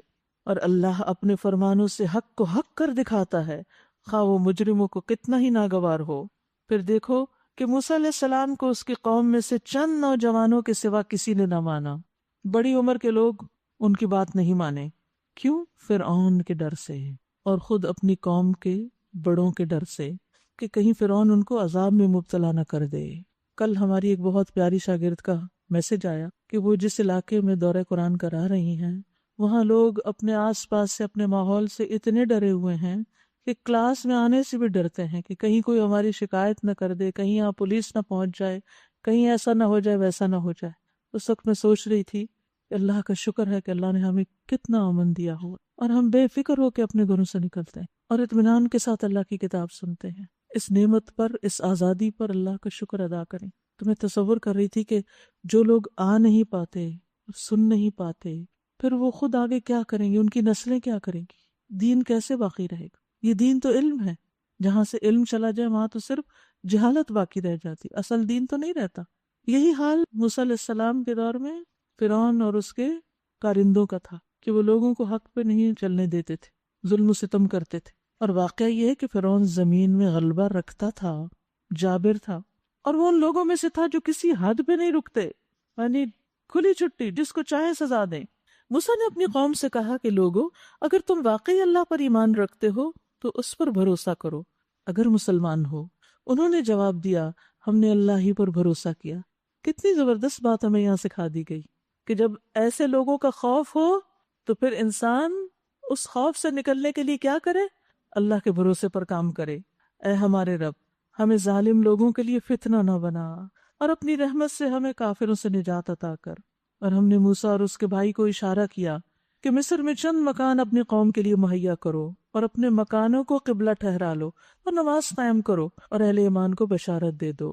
کتنا زبردست حل ہے کہ جب مسجدوں میں جانا ممکن نہ رہے، جب دین کی تعلیم کے مراکز بند کر دیے جائیں، تو پھر بھی اپنی کوشش جاری رکھو، اپنے گھروں کو مرکز بنا لو، اپنے گھروں کے اندر تعلیم کا سلسلہ شروع کر دو۔ جب باہر کا خوف ہو، ظالموں کا خوف ہو، دین نہ چھوڑو، اسٹریٹجی بدل لو، طریقہ بدل لو، کنفرنٹ نہ کرو، ایمان بچانے کی فکر کرو۔ موسیٰ نے دعا کی، اے ہمارے رب، تو نے فرعون اور اس کے سرداروں کو دنیا کی زندگی میں زینت اور مال سے نواز رکھا ہے، اموال سے نواز رکھا ہے۔ اے رب، کیا یہ اس لیے ہے کہ وہ لوگوں کو تیری راہ سے بھٹکائیں؟ اے رب، ان کے مال غارت کر دے اور ان کے دلوں پہ ایسی مہر کر دے کہ ایمان نہ لائیں جب تک دردناک عذاب نہ دیکھ لیں۔ اللہ تعالیٰ نے جواب میں فرمایا، تم دونوں کی دعا قبول کر لی گئی۔ اب آئی شامت فرعون کی۔ فرمایا، ثابت قدم رہو اور ان لوگوں کے طریقے کی ہرگز پیروی نہ کرو جو علم نہیں رکھتے۔ جس کے پاس علم نہیں، اس کی پیروی بھی نہیں۔ اور ہم بنی اسرائیل کو سمندر سے گزار لے گئے، پھر فرعون اور اس کے لشکر ظلم اور زیادتی کی غرض سے ان کے پیچھے چلے، حتیٰ کہ جب فرعون ڈوبنے لگا تو بول اٹھا، میں نے مان لیا الہ حقیقی کو، کوئی الہ نہیں اس کے سوا جس پر بنی اسرائیل ایمان لائے، اور میں بھی سر اطاعت جھکا دینے والوں میں سے ہوں۔ جواب دیا گیا، اب ایمان لاتے ہو، حالانکہ اس سے پہلے تک تو تم نافرمانی کرتے رہے اور فساد برپا کرنے والوں میں سے تھے۔ اب تو ہم صرف تیری لاش ہی کو بچائیں گے تاکہ تو بعد کی نسلوں کے لیے نشان عبرت بنے، اگرچہ بہت سے انسان ایسے ہیں جو ہماری نشانیوں سے غفلت برتتے ہیں۔ یاد رکھیے، مشاہدے کے بعد ایمان لانا فائدہ نہ دے گا۔ انسان کے پاس جب موت کے فرشتے پہنچ جائیں اور وہ خوفناک ہوں، اور اس وقت انسان کے میں نے توبہ کی تو توبہ کی قبولیت کا وقت گزر چکا۔ اسی طرح جب کچھ نشانیاں ظاہر ہو جائیں گی جو قیامت کی آمد کی ہوں گی، علامات کبریٰ، اس وقت بھی ایمان فائدہ نہ دے گا۔ اسی طرح فرعون نے جب دیکھا کہ ڈوبنے لگا ہو تو کہا اب میں ایمان لاتا ہوں۔ وہ دیکھ رہا تھا کہ موسیٰ اور ان کی قوم تو بچ کے نکل گئے، وہی حق پر ہیں، اسے حق نظر آ گیا، لیکن اب وقت گزر چکا تھا۔ ابو ہریرہ کہتے ہیں رسول اللہ صلی اللہ علیہ وسلم نے فرمایا، 3 چیزوں کے ظاہر ہو جانے کے بعد کسی ایسے شخص کو اس کا ایمان لانا فائدہ نہ دے گا جو اس سے پہلے ایمان نہ لایا، یا اس نے اپنے ایمان میں کوئی نیکی نہیں کمائی، تو اس وقت نیکی کرنے کا وقت پھر نہیں ہوگا۔ نمبر 1، سورج کا مغرب سے نکلنا۔ نمبر 2، دجال کا نکلنا۔ نمبر 3، دابت الارض کا نکلنا۔ تو اس لیے ہم سب کو اب ملی ہوئی مہلت سے خوب فائدہ اٹھانا چاہیے۔ ہمیں نہیں پتا اگلے سال رمضان میں ہم دنیا میں ہوں گے کہ نہیں۔ اس رمضان سے بھرپور فائدہ اٹھائیں، اپنے وقت کی حفاظت کریں، یاد رکھے عبادت میں وہی آگے بڑھ سکتا ہے جو اپنے وقت کی حفاظت کرے. لہٰذا جتنے بھی ٹائم ویسٹرز ہیں سب کلوز کر دیں، سب بند کر دیں، سب سے ایک طرف ہو جائیں. خود نگاہ رکھیں اپنے اوپر کہ کہاں وقت جا رہا ہے، کن چیزوں میں اپنے آپ کو اتنا تھکا رہی ہوں کہ پھر عبادت کے لیے کوئی شوق و ذوق ہی باقی نہیں رہتا. ان چیزوں کو میں کیسے کٹ ڈاؤن کر سکتی. دوسری بات جو یہاں سے پتہ چل رہی ہے کہ اللہ تعالیٰ نے جو بات فرمائی کہ تیری لاش کو بچا کے رکھیں گے تاکہ تو عبرت بن جائے. آج آپ دیکھیں ایجپٹ میں میوزیم کے اندر اسی فرعون کی لاش پریزرو کی گئی. ان لوگ جاتے ہیں اور دیکھتے ہیں، عبرت کا نشان. اس سے قرآن کی صداقت پر بھی دلیل ملتی ہے.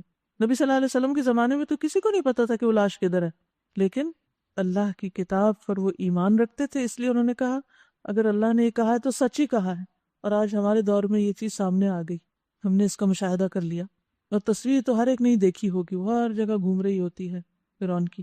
وَلَقَدْ بَوَّأْنَا بَنِي إِسْرَائِيلَ مُبَوَّأَ صِدْقٍ وَرَزَقْنَاهُمْ مِنَ الطَّيِّبَاتِ. بنی اسرائیل کی بھی ساعت الاسرہ گزر گئی، غلامی کا دور گزر گیا، اچھے دن آ گئے.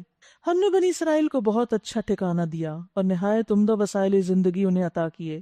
پھر انہوں نے باہم اختلاف نہیں کیا مگر اس وقت جب کہ علم ان کے پاس آ چکا تھا. یعنی دین میں اب اختلاف اور افتراق کرنے لگ گئے. یقیناً تیرا رب قیامت کے دن ان کے درمیان اس چیز کا فیصلہ کر دے گا جس میں وہ اختلاف کرتے رہے. اب اگر تجھے اس ہدایت کی طرف سے کچھ بھی شک ہو جو ہم نے آپ پہ نازل کی تو ان لوگوں سے پوچھ لیجئے جو پہلے سے کتاب پڑھ رہے ہیں. فی الواقع یہ آپ کے پاس حق ہی آیا ہے تیرے رب کی طرف سے، لہٰذا تو شک کرنے والوں میں سے نہ ہو اور ان لوگوں میں شامل نہ ہو جنہوں نے اللہ کی آیات کو جھٹلایا، ورنہ تم نقصان اٹھانے والوں میں سے ہوگے. حقیقت یہ ہے کہ جن لوگوں پر تیرے رب کی بات حق ہو گئی، سچ ہو گئی، ان کے سامنے خواہ کوئی نشانی آ جائے وہ کبھی ایمان لا کر نہیں دیتے جب تک کہ دردناک عذاب سامنے آتا نہ دیکھ لیں، جیسے فرعون. پھر کیا ایسی کوئی مثال ہے کہ ایک بستی عذاب دیکھ کر ایمان لائی ہو اور اس کا ایمان اس کے لیے نفع بخش ثابت ہوا ہو؟ یونس علیہ السلام کی قوم کے سوا اس کی کوئی اور مثال نہیں. وہ قوم جب ایمان لے آئی تھی تو البتہ ہم نے اس پر سے دنیا کی زندگی میں رسوائی کا عذاب ٹال دیا تھا اور اس کو ایک مدت تک زندگی سے بہرہ مند ہونے کا موقع دیا. کہا یہ جاتا ہے کہ یونس علیہ السلام اپنی قوم کو نصیحت کر کر کے تھک گئے تھے تو وہ تنگ آ کر اللہ کا حکم آنے سے پہلے ان کو چھوڑ کے چلے گئے. وہ تو پہنچ گئے مچھلی کے پیٹ میں اور قوم سے اللہ نے عذاب ڈال دیا. تو اس میں بھی ایک بہت بڑا سبق ہے کہ اپنی ڈیوٹی اس وقت تک نہیں چھوڑنی چاہیے جب تک اس کا وقت پورا نہ ہو جائے. ہمارے اکثر دفاتر کا حال یہ ہے کہ چھٹی سے کچھ دیر پہلے ہی سب کچھ سمیٹ کر رکھ لیتے ہیں. یہ اوقات بھی امانت ہوتے ہیں.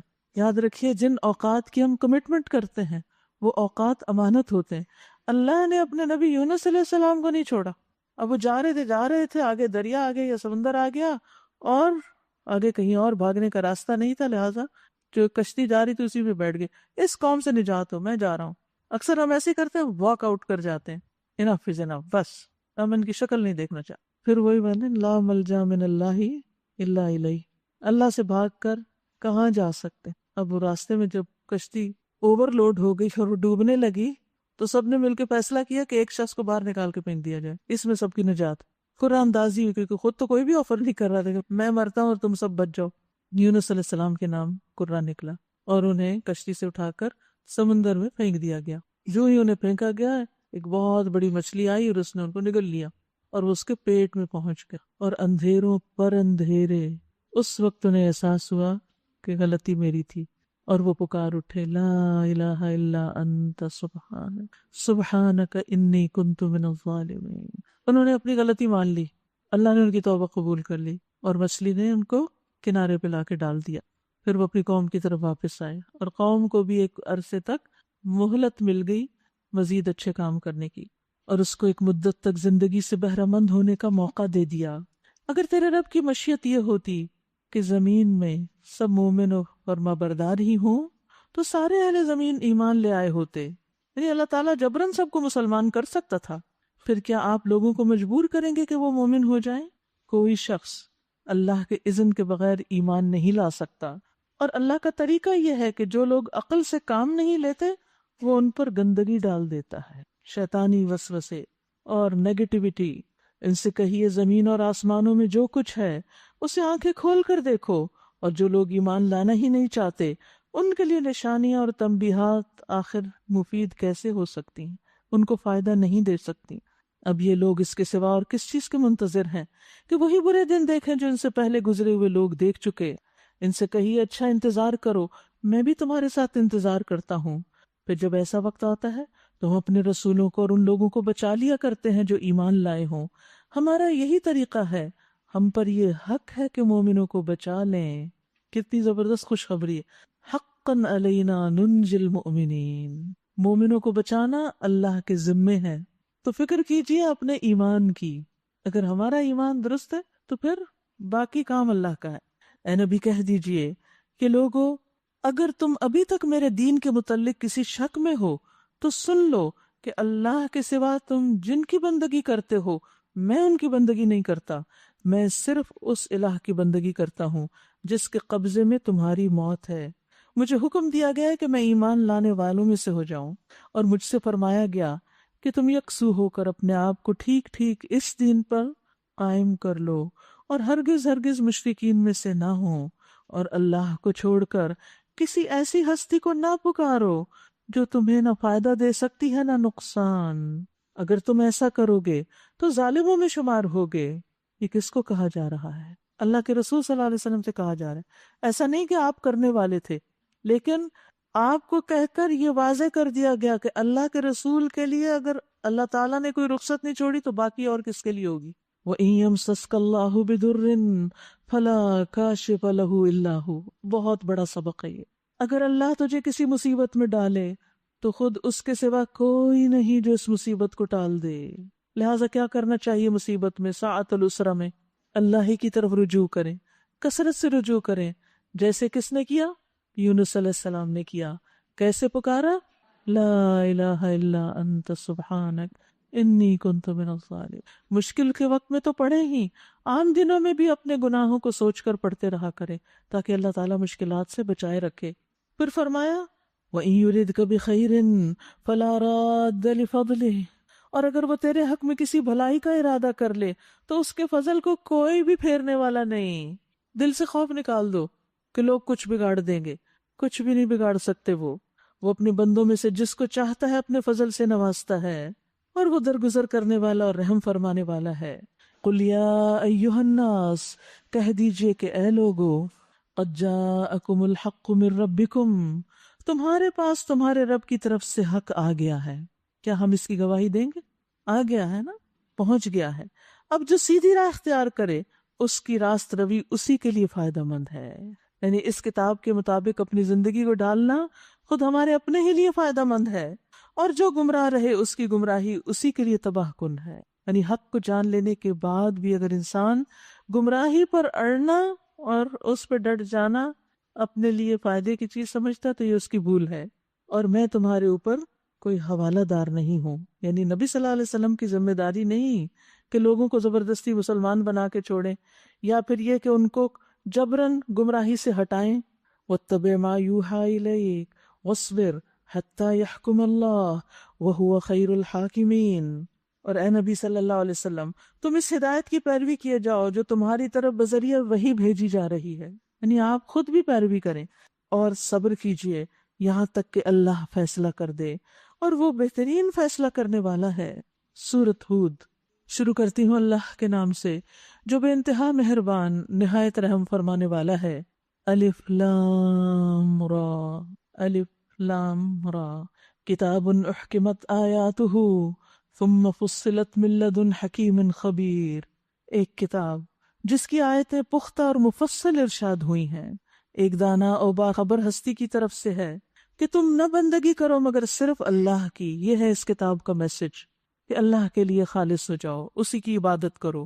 میں اس کی طرف سے تمہیں خبردار کرنے والا ہوں اور بشارت دینے والا بھی، اور یہ کہ تم اپنے رب سے معافی چاہو اور اس کی طرف پلٹ آؤ تو وہ ایک مدت خاص تک تمہیں اچھا سامان زندگی دے گا۔ یعنی رب کی طرف پلٹو گے تو دنیا کی زندگی بھی سنورے گی اور ہر صاحب فضل کو اس کا فضل عطا کرے گا۔ لیکن اگر تم منہ پھیرتے ہو تو میں تمہارے حق میں ایک بڑے ہولناک دن کے عذاب سے ڈرتا ہوں۔ الی اللہ مرجعکم وہو علی کل شیء قدیر، تم سب کو اللہ کی طرف پلٹنا ہے اور وہ سب کچھ کر سکتا ہے۔ الا انہم یثنون صدورہم لیستخفوا منہ، دیکھو یہ لوگ اپنے سینوں کو موڑتے ہیں تاکہ اس سے چھپ جائیں۔ خبردار، جب یہ کپڑوں سے اپنے آپ کو ڈھانپتے ہیں، اللہ ان کے چھپے کو بھی جانتا ہے اور کھلے کو بھی۔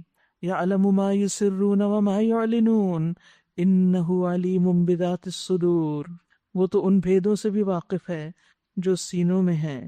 قریش کے بعض سردار بڑی بے پرواہی کے ساتھ اپنے اوپر چادر ڈال کے آپ کی بات سننے کے بعد چل دیا کرتے تھے، نظر انداز کرتے تھے کہ ہمیں کوئی پرواہ نہیں، ہم نہیں تمہاری بات سنتے، ہمیں اس میں کوئی انٹرسٹ نہیں۔ یہ نظر انداز کرنا آپ کے لیے گناہ تھا۔